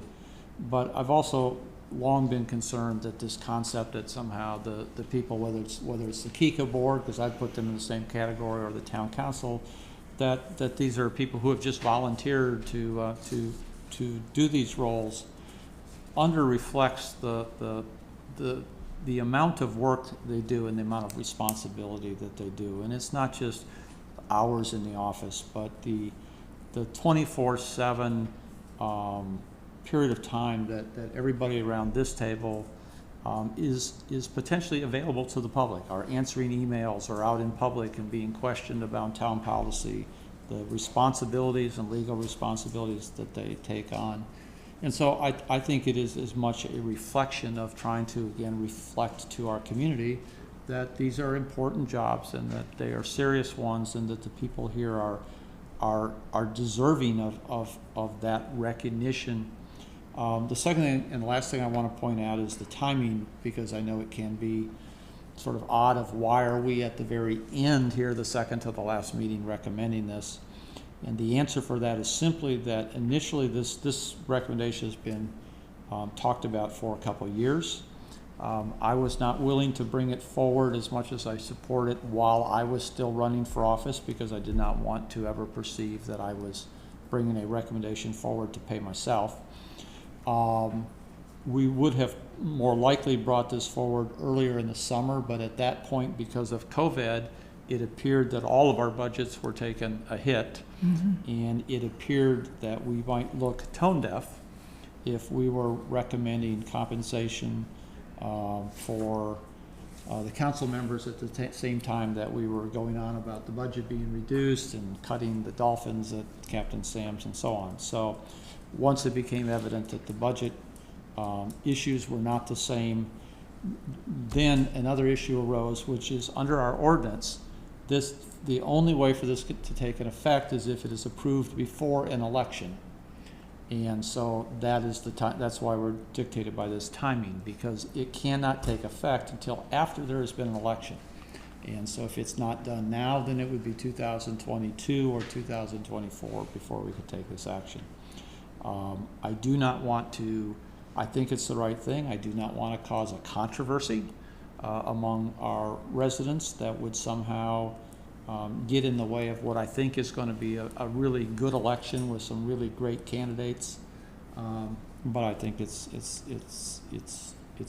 would be an important thing for us to do. So let me ask for a motion and a second, and if we have that, then we can open it for discussion if there is any. So do I have a motion? So moved. Second. Second. Okay. Now, I also want to remember that this is a first reading, so it will need to be reviewed again in December, where we will have more time that will have occurred in between for us to hear from the public. I think we've got a candidates night. But with that, I'll open for discussion. Is there any conversation? Mayor, I have a question, and perhaps Dan will answer this. This does not impact the current mayor and council, No. and nor would it impact the people that are running for the 2-year terms. It would impact them. They would become eligible for it if it's approved. Yes.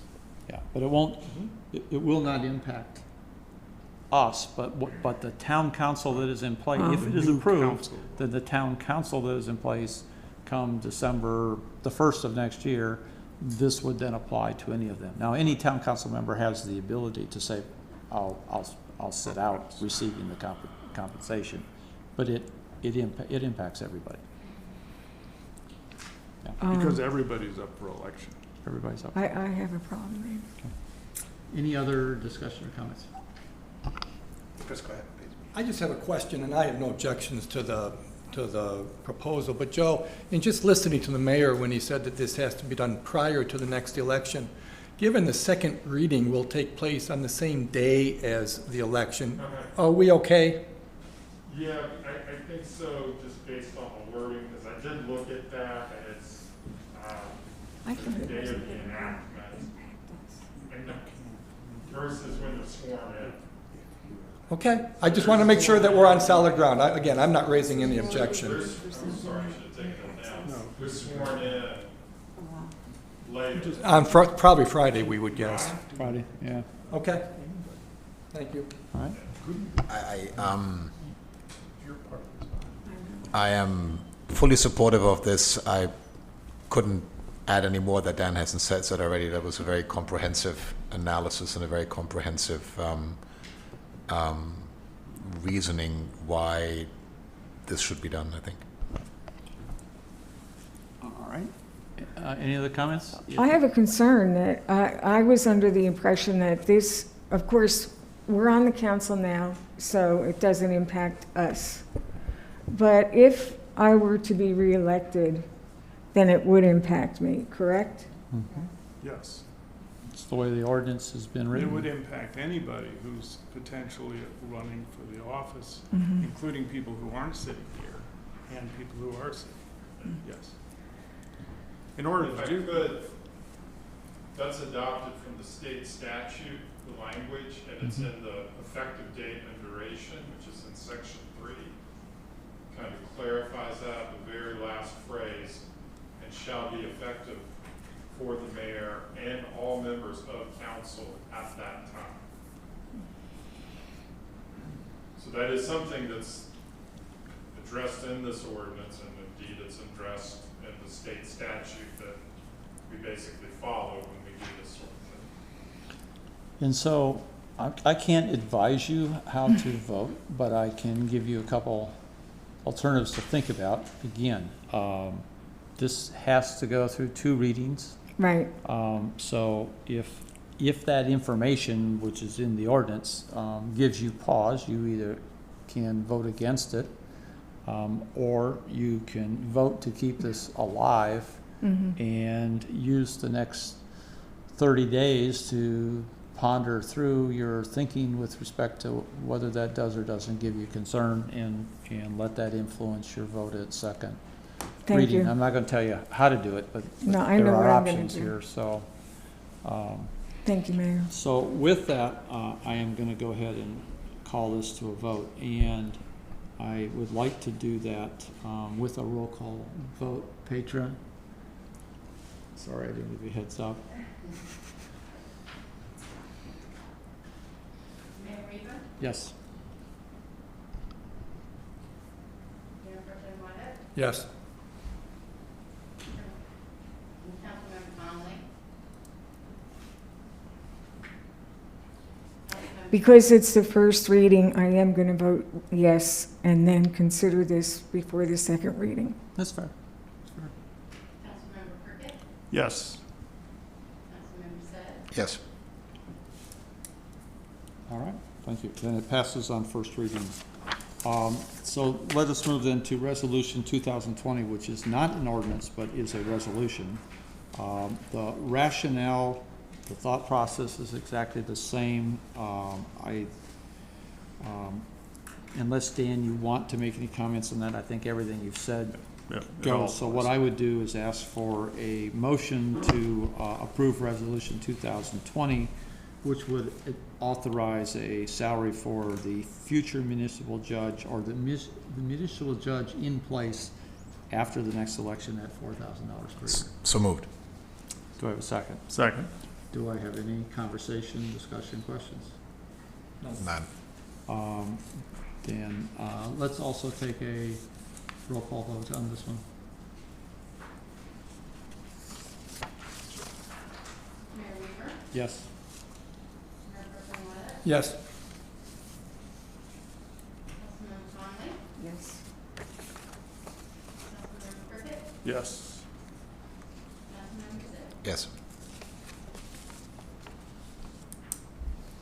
You get everybody? All right, the motion passes.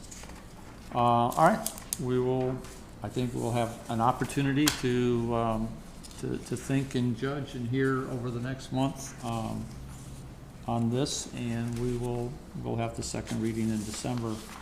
Just for the record, I know I said this too at the Ways and Means Committee, kind of where did the numbers come from? I mean, there's not, and they really are impacted by 2 things. One, looking at competitive information for other communities throughout South Carolina who have similar size and scope, but also looking at other important governmental bodies in the area. For example, I think we all know the fire district pays $100 or $125 per meeting to our Kiowa commissioners who are on the fire commission. You may have seen that the Charleston County School Board has just increased their per diem for their board members. So it ultimately sort of comes to about after tax paying about $125 per meeting for the 24 meetings that you all need to prepare for, participate in, and take part in every year. So it kind of comes back to that number. All right, we'll move to item D, which is to consider approval of the 2021 Charleston County Off-Duty Deputy Contract. This was discussed and recommended for approval at Town Council, at Ways and Means. Do I have a motion to approve? So moved. Do I have a second? Second. Do I have any discussion? Hearing none, all in favor? Aye. We have to consider approval of the amendment to the Island Beach Services Code Enforcement Services Contract, which serves to extend this agreement by 1 year. That was also discussed and approved or recommended for approval by Town Council. Do I have a motion? So moved. Do I have a second? Second. Do I have any discussion? No. Hearing none, all in favor? Aye. All right, to consider approval of the Third Amendment to the 2013 amended and restated development agreement by and between Kiowa Resort Associates and the town of Kiowa Island affecting parcel 13B Lot 1. And John, you're going to, just by way of a reminder, at the last town council meeting just prior, we had a workshop on this item. This is a request, a discussion between Kiowa Resort Associates, better known as the partners, and the town to make an amendment to the development agreement as it relates to densities and building sizes at a part of parcel 13. At that workshop, Mark Pamar presented to the council, and it was a public meeting, the specifics and nature of the proposal. So now we're here to consider it for approval. So John, why don't you take us through an overview? So just to orient you on the actual proposal, we have a development agreement amendment to the 2013 restated and amended development agreement between the town and KRA. And this particular amendment focuses on one parcel of, or one lot of parcel 13, Beachwalker Ocean. And that particularly sits north of Southern Pines or Duneside to the north of Timbers. If you recall, just a year ago, a similar development agreement amendment was approved by council for the southern part of parcel 13 on the ocean for lot 2, which is now occupied by East West Partners in that multifamily development. The parcel 13 entitlements today are 234 dwelling units and zone R3. 129 of those dwelling units are allocated towards lot 1, the subject of today's amendment. Just to kind of give you a refresher, remember 2 years ago, there was an execution of an MOU between the partners and the community association for established future development patterns for parcel 13. And that included some construction patterns, traffic and access, the development of future West Beach Club, and some other sort of controls for parcel 13 as those areas have now entered into development phases.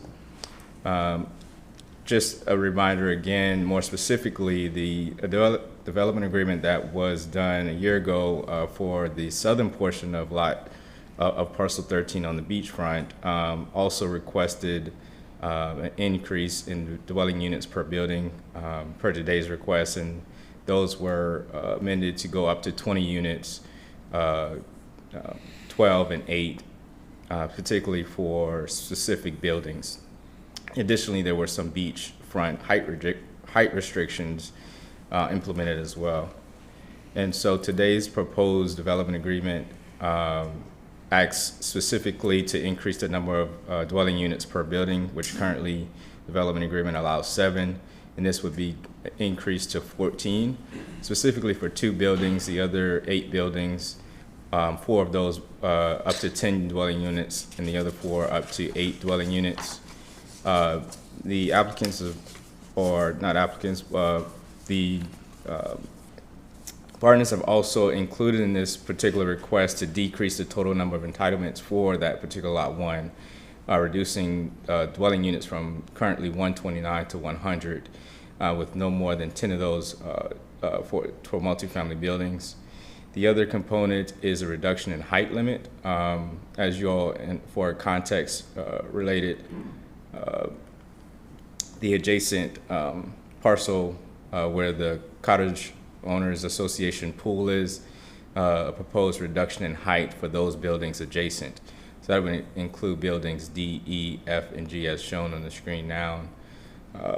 And the remaining, and that reduction will go to three stories instead of 4 as allocated or allowed within the current development agreement. I will keep it there as just sort of a overfresh. If there are questions, Mark is also here to answer any particular questions that that you may have. Thank you. John, if I can ask a question of Mark or you. If, Mark, I know this is a conceptual A, B, C, D, E, F, G, the 10 buildings. I assume that the height restriction for the area occupied by D, E, G, and F would remain at 3 regardless of how many buildings you may put into that area. That's correct. Thank you. Mark, the last time when you were here for the workshop, I know that you had reached out to the HOAs or some members of them for Duneside, Sparrow Pond, and the time you were trying to get to not Oyster Lake, Inlet Cove, but it was unclear whether you had those discussions yet. Have you now had an opportunity to review this with all of those area?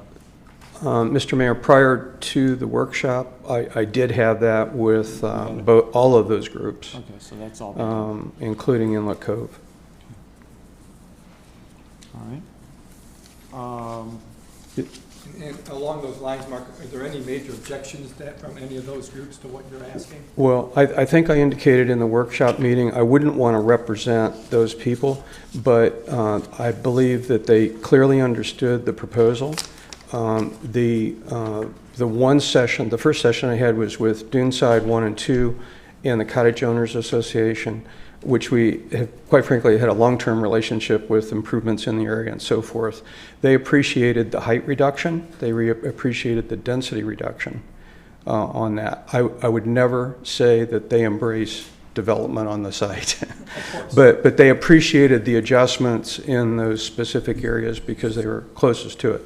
In the conversations with Inlet Cove, which, unlike the previous groups, that was sort of a first-time sharing of so I spent more time outlining the development scenarios at Timbers and East-West, and I'd spent more time explaining all that. And they didn't necessarily have any inherent problems with the proposal, but they asked a lot of questions about, well, where is the access point off of Beachwalker Drive? And so it was more about, well, what happens next, sort of thing. Stephanie, has any of those groups reached out to the town to register any concerns or complaints? None have to me. Okay. None have to me either. Okay. And which is interesting because when we looked at East-West and with Timbers, the surrounding communities have not been reluctant to provide their input, either individual property owners or the HOAs, and I have not had any communication come to me on this one. So, okay. Could I just make one clarification point with one of your slides, John?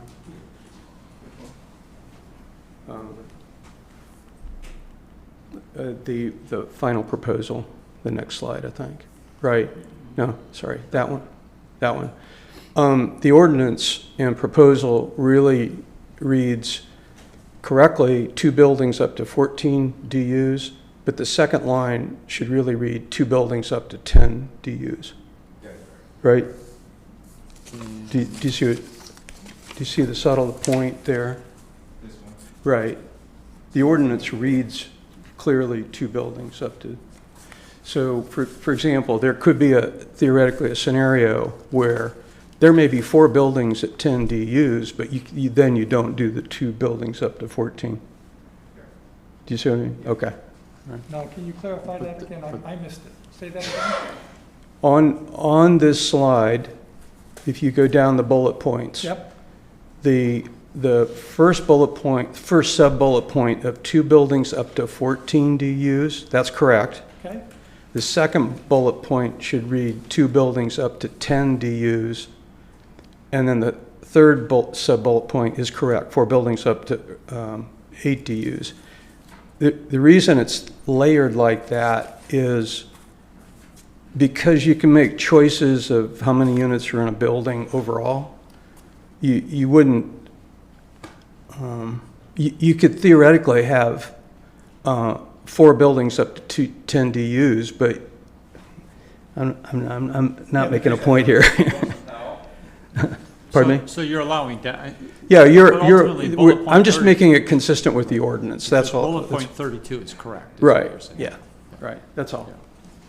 Second, sorry. correct? I'm sorry for the 32 confusion. is Did the you understand correct- that, Chris? Because I didn't. Yeah, the ordinance is correct. It clearly states. Pointed out to me, Craig. I don't- Right, I don't know yeah. what else. It's the footnote. John, do you see what I mean? It is just, yeah, okay. On attachment 13. 13 describes all of the restrictions around the parcel.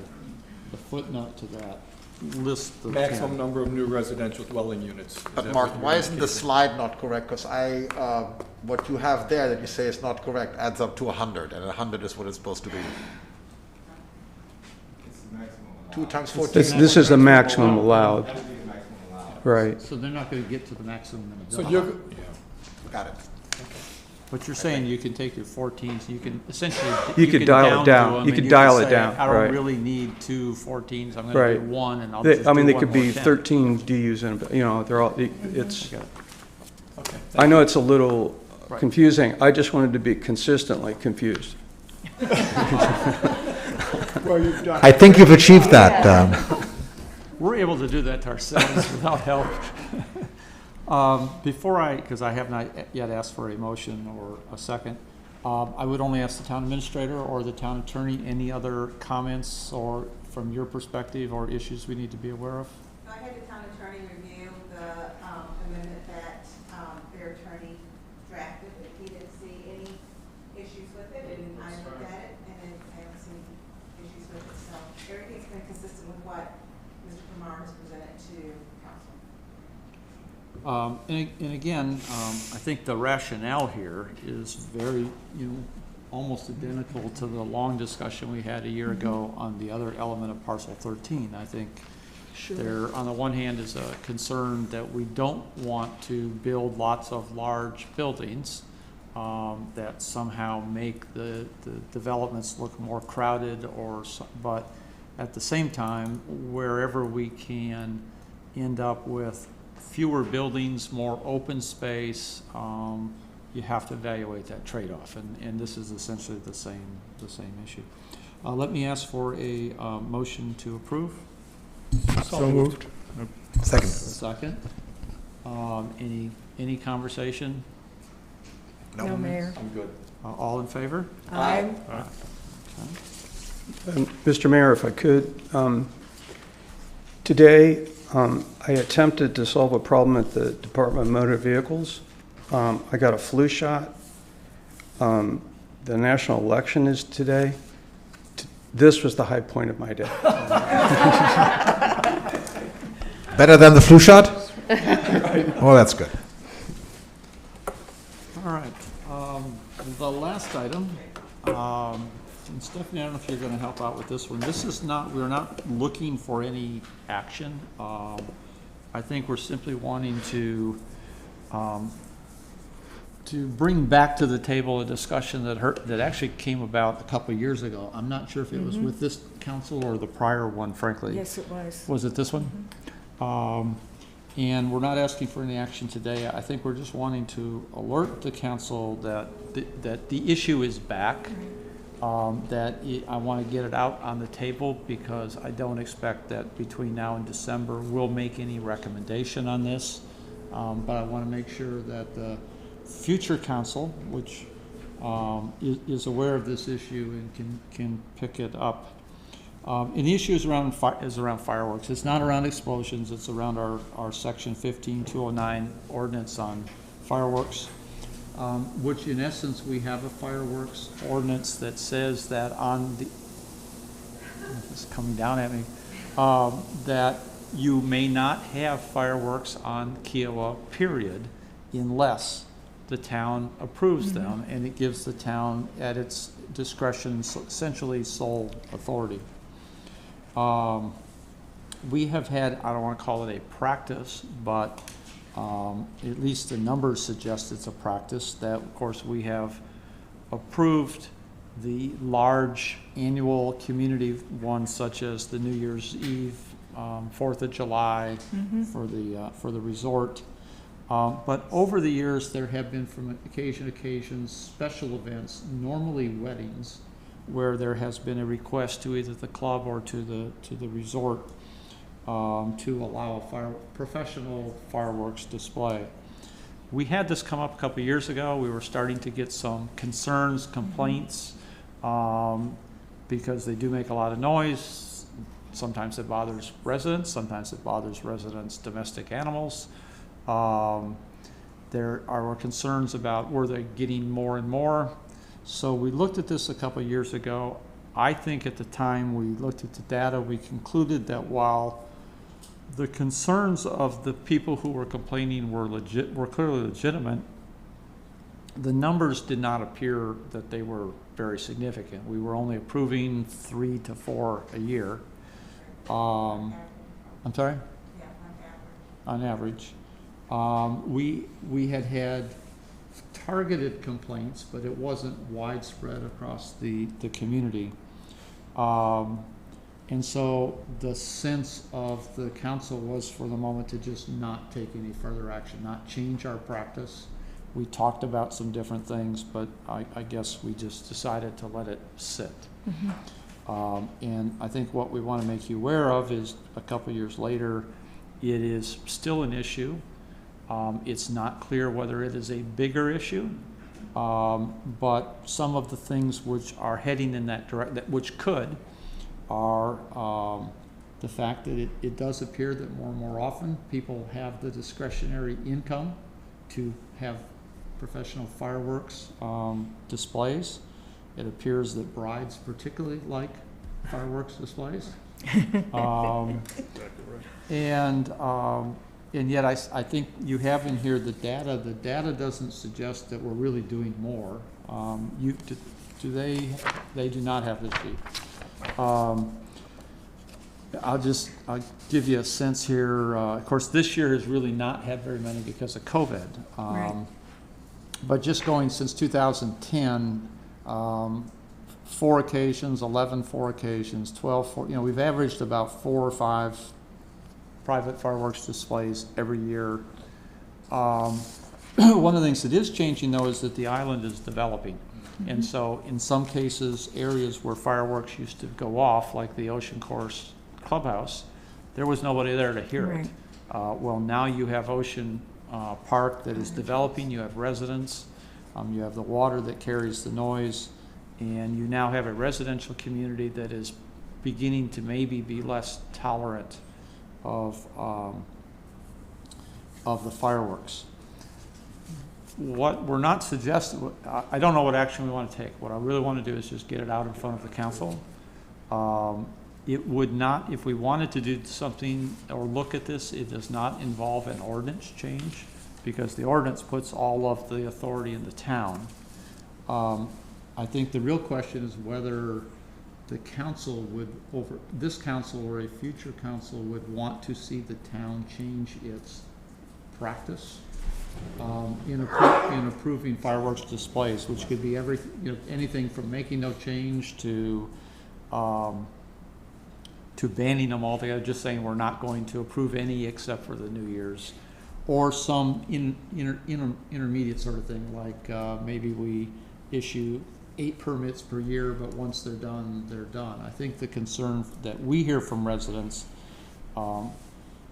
are the concern that at some point you reach a tipping point and they get out of hand, the lack of knowledge when they're going to occur and so on. So I'm just looking for some discussion and I think direction from the council. What I would be inclined to want to do is simply at this point ask the town administrator and the staff to take a month or two to look at this, go back over the data, maybe get some input from the organizations that are normally asking to do the fireworks, to get their input and the impact on their businesses, maybe get a little bit more resident input, find out what the concerns are, and then come back to probably the next town council with a set of recommendations on this.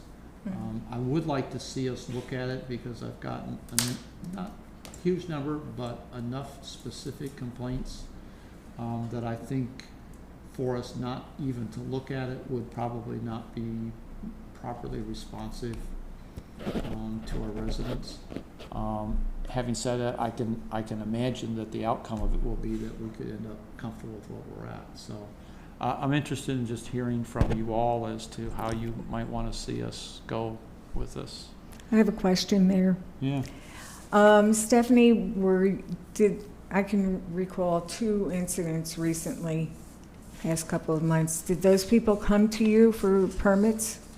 So we had one that I believe that for this year, and there's a special event permit application that is handled by Bruce.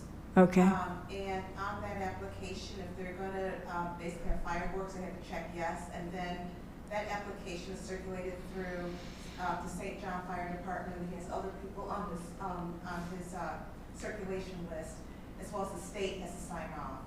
And then once everyone signs off, then they have a permit. So from a permit standpoint, we actually only permitted 1 this year. But there were, yeah. But there were more than 1. We turned one There was down. actually, yeah. Yeah, I turned one down. There was actually another one that wanted to do at the sanctuary, but we actually said no because they wanted to do it on the beach. It was turtle season.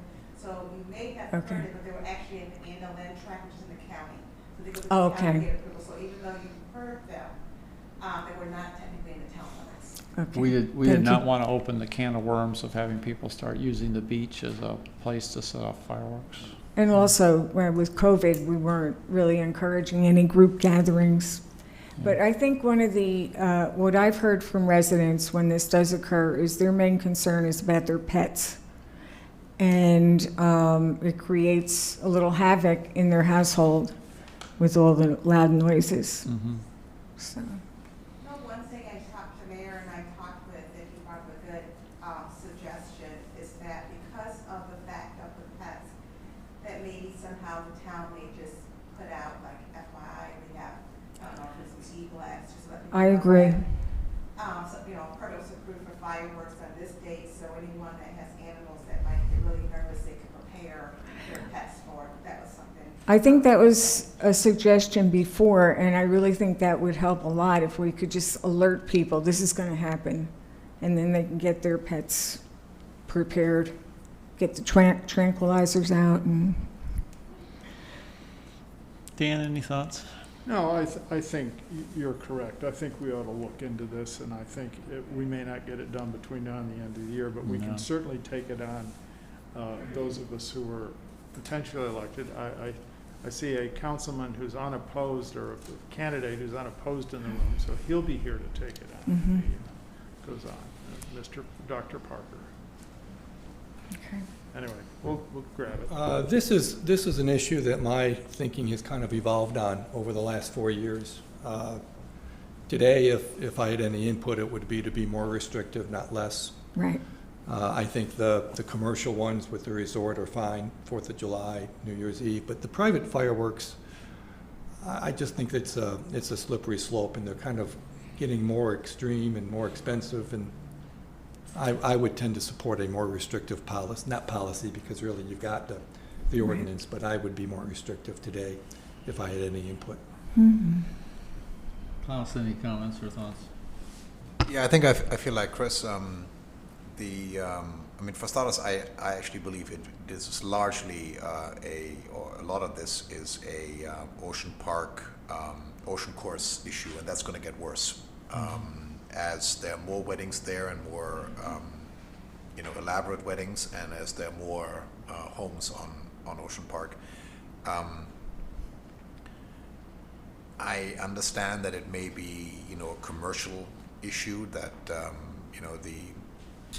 wedding venue wants to offer fireworks. I'm very doubtful that someone who picks the Ocean Course clubhouse for a wedding and has spent the 2 years waiting for their slot is going to go for a no-go because they can't have a firework. I think we should have a very small number of permits, and then it's just first come, first serve. I also think the time of day is probably important. We should be restrictive with that. I'm with Chris. I think I would, once we've looked at the numbers and everything else, I think this should be handled restrictively. I think there's a thin end of the wedge here. This will let COVID go, and the economy, if it goes on a little bit, we're going to have a lot more of these. And suddenly you're going to have 12 or 14, and you look back and say, whoops. So I think we probably do need to look at this.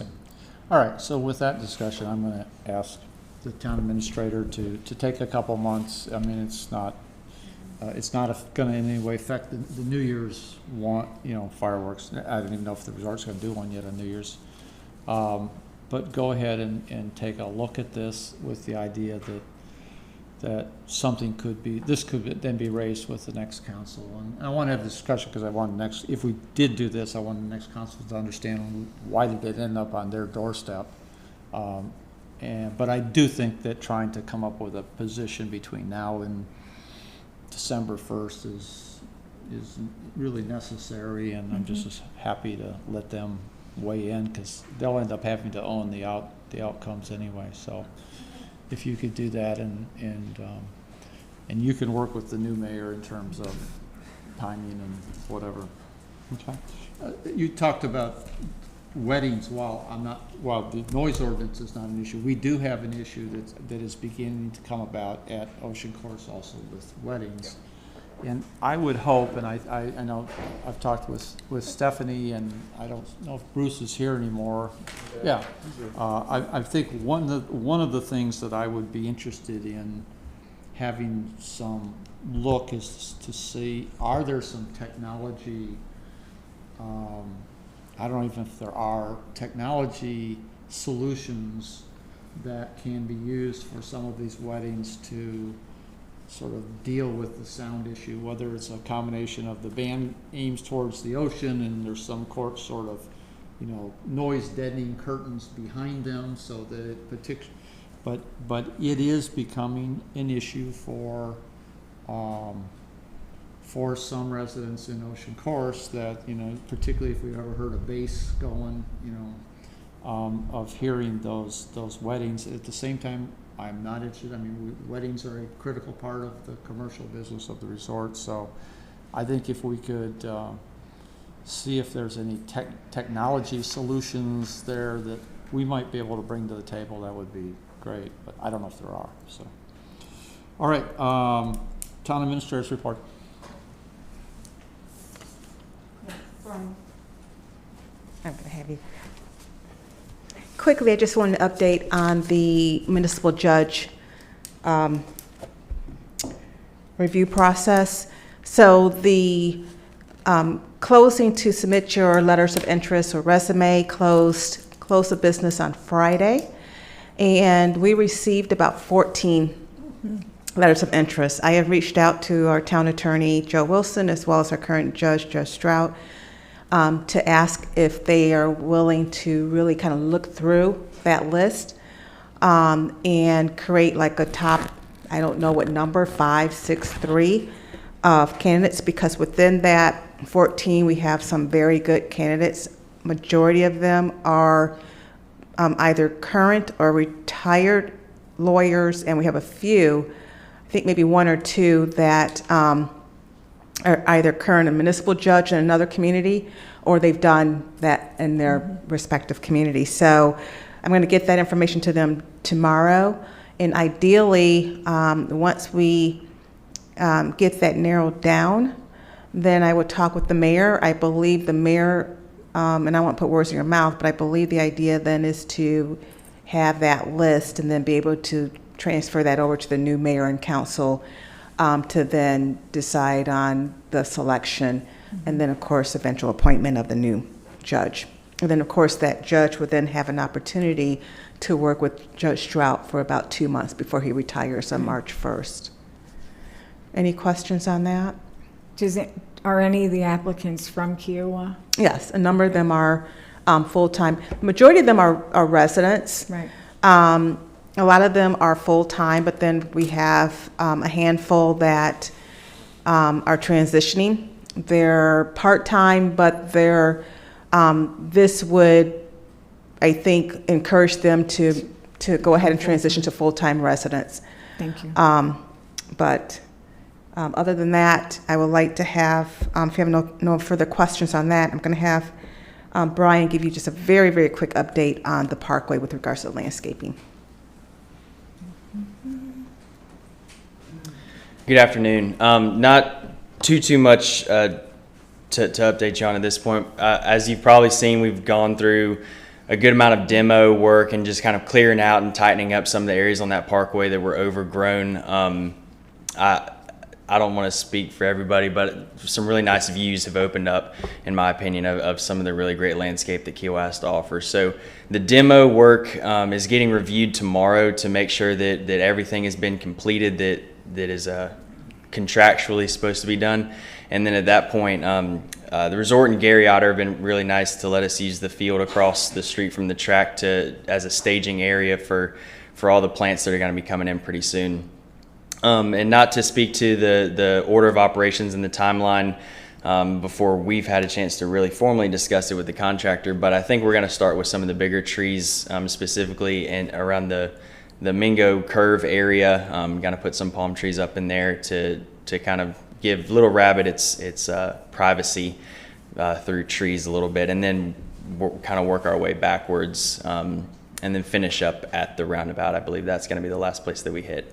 But yeah, the demo should be complete, if not very close to completion, and we should get rolling with the plantings here in the next 2 weeks, I would say.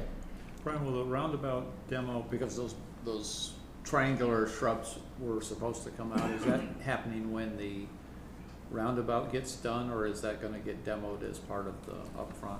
That's going to get demoed as part of, my understanding is demoed as part of the roundabout's going to be attacked all at one time at the end. When you say the triangular, excuse me, are they the ones that are just like? And the little triangles. The little yeah, islands right. that separate the lanes. They're the Shrubs worst. in the, Yeah, the okay. prune shrubs in the triangles. Yeah. Yeah, they're pretty bad. Yeah, they're going. That's exactly what my concern was when we first started talking about it. They're going. So, good. Okay, thank you so much. Thank you, Brian. Brian, did we think, so I saw they brought in some asphalt on the turn lane, and now it looks like it's doing the job. Is that it? Are we now comfortable that we have solved that problem? I believe so. We still haven't, we haven't really gotten a significant rain, and I think we're holding off on that. I'm more than happy with asking them to bring in a water truck and really give it the full test if we don't have a significant rain here soon. But yes, we did have a little bit of a shower, and there's no standing water there as of right now. So, And if you could, I very much would like to encourage the resort to drive 2 or 3 buses around that curve and up and make sure that everything works. That's a good point. that is a good point, and we can definitely let them have a trial run through that. The as-built didn't show any indication that it would be an issue, but there's no proof like actually doing it, so. I don't want them watching the PGA next May and watch the trucks, the buses that bottomed out on their back. and- We definitely don't need that. I'm thinking you could kill two birds with one stone, and why don't you drive a couple of water trucks up there? We could Then certainly you do can that test it too. at the same time, right? I'll see how many water trucks Banks has. We'll bring them out. Thank you. Thank you. Stephanie, is that all for you? Council member comments. I will start with Marianne. Okay. Thank you, Mayor. I have a report on the shark protocol. Do they all know the background of why we're doing a shark protocol? I'm going to give a little. Okay. About a month ago, the mayor asked me to put something together on shark protocol. So I said, okay, that's fine. And he said, get some members of public safety. So I got Dwight Williams and Bonnie McDonald. Dwight knows about sharks just from his own boating experiences. Bonnie and I only know them from reading about them. So in an effort to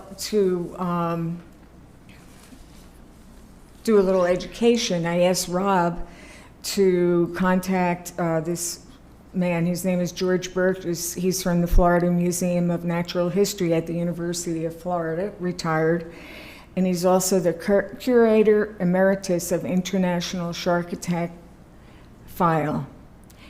He's an expert on sharks and their behavior. We had a conference call with him, and he was very educational. So from that, we went to our discussion about sharks. I will just start by saying, we had the alligator protocol, and while sharks have not been a big issue here, it is something we're concerned could become an issue, and we want to know exactly what we're going to be doing should it occur.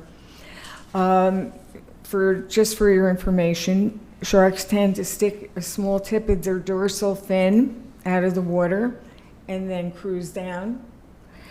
Dolphins, on the other hand, are up and down. So that's how you would distinguish between a shark and a dolphin.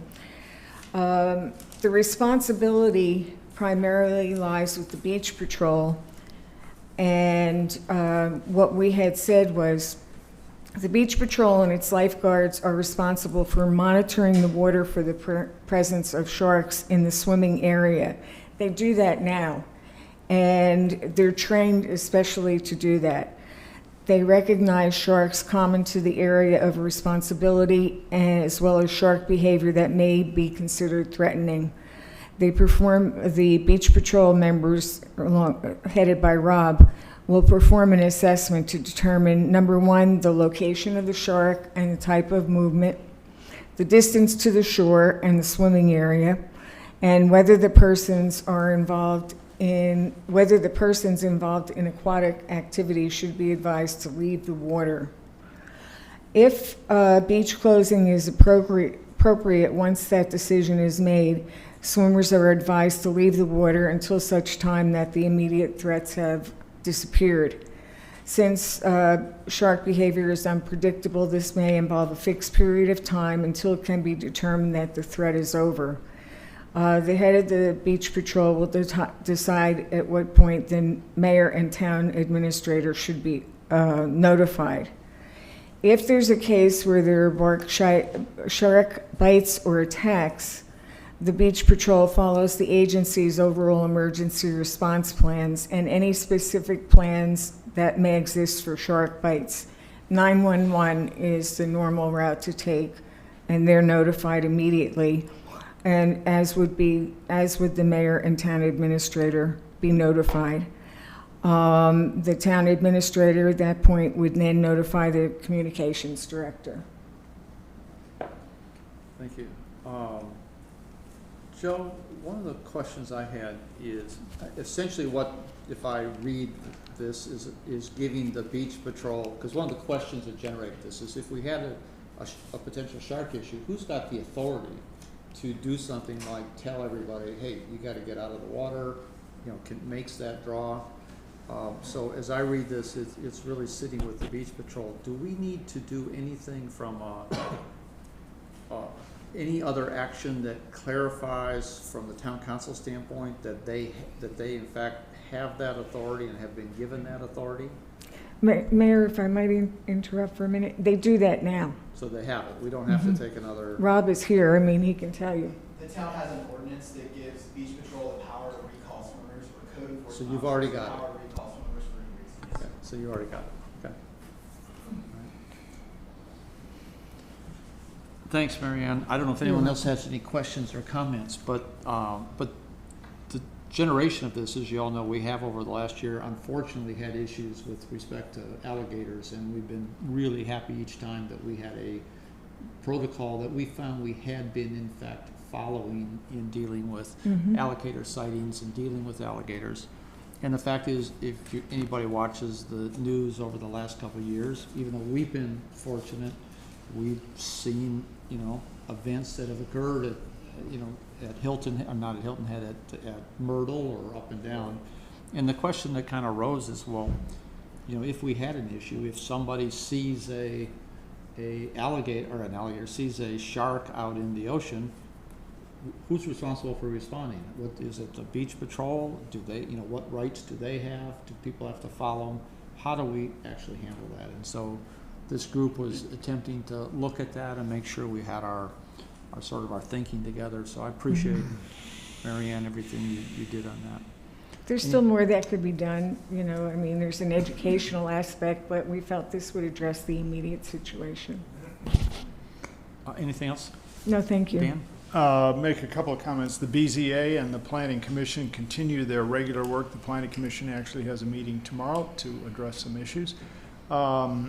I would also say that the Arts Council, as we've talked about before, is on a 90-day rolling circumstance to evaluate potential programs 90 days out and make the call 3 months ahead as to whether we'll go ahead with performances at this place, at this date. We're not scheduling anything because of the COVID situation. So we are not a sponsor of the symphony event at No. Freshfields this Sunday, right? Yeah. Chris? I'd just like to congratulate Dorota. That's an excellent report. We're very lucky to have you in that position, and Stephanie is as part of it as well. Very well done.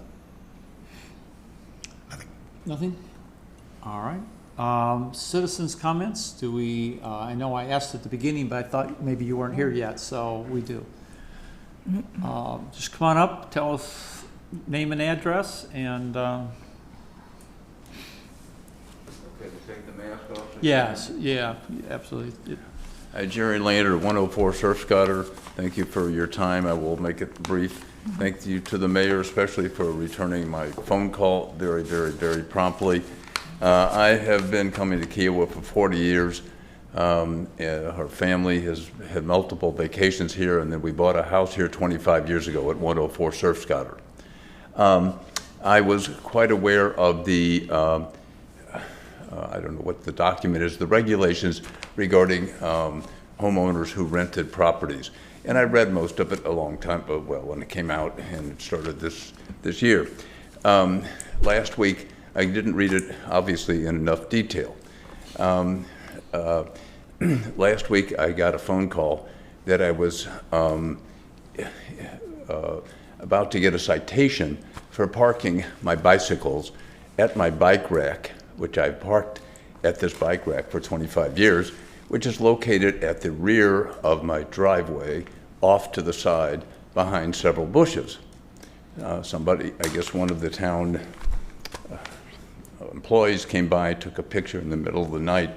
The bikes are supposed to be out of the driveway from sunset to sunrise on rental homes only, not in homes of full-time residents.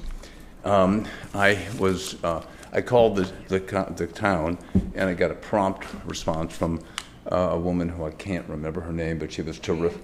Jan Fox, thank you. She was terrific. She explained everything. She sent me the protocol. She sent out an inspector to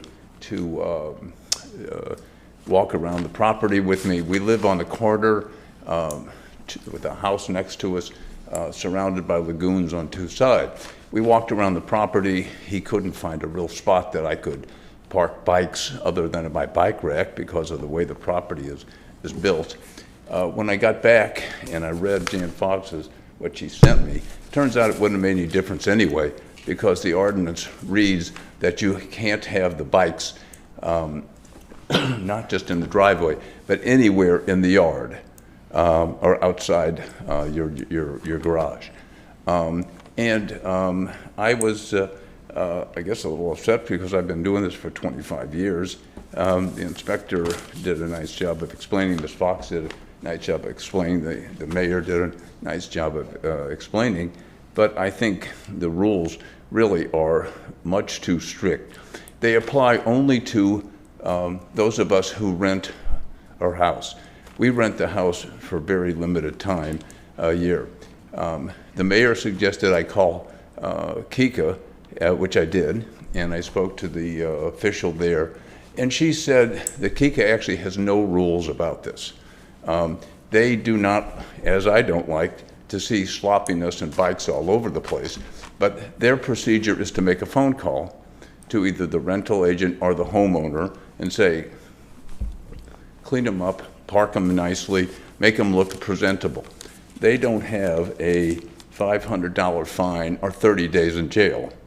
So, you know, I could be fined that or incarcerated by the judge if I park my bikes where I've been doing it for 25 years.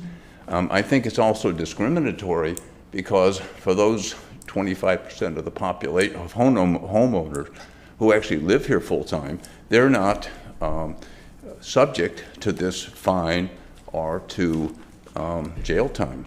So I think that the council, I would just like the council to look at this in some way, and I'm certainly not opposed to having the council and the town officials call a homeowner or a rental agent and say, hey, you know, you got 10 bikes on the front yard, it looks messy, it's sloppy.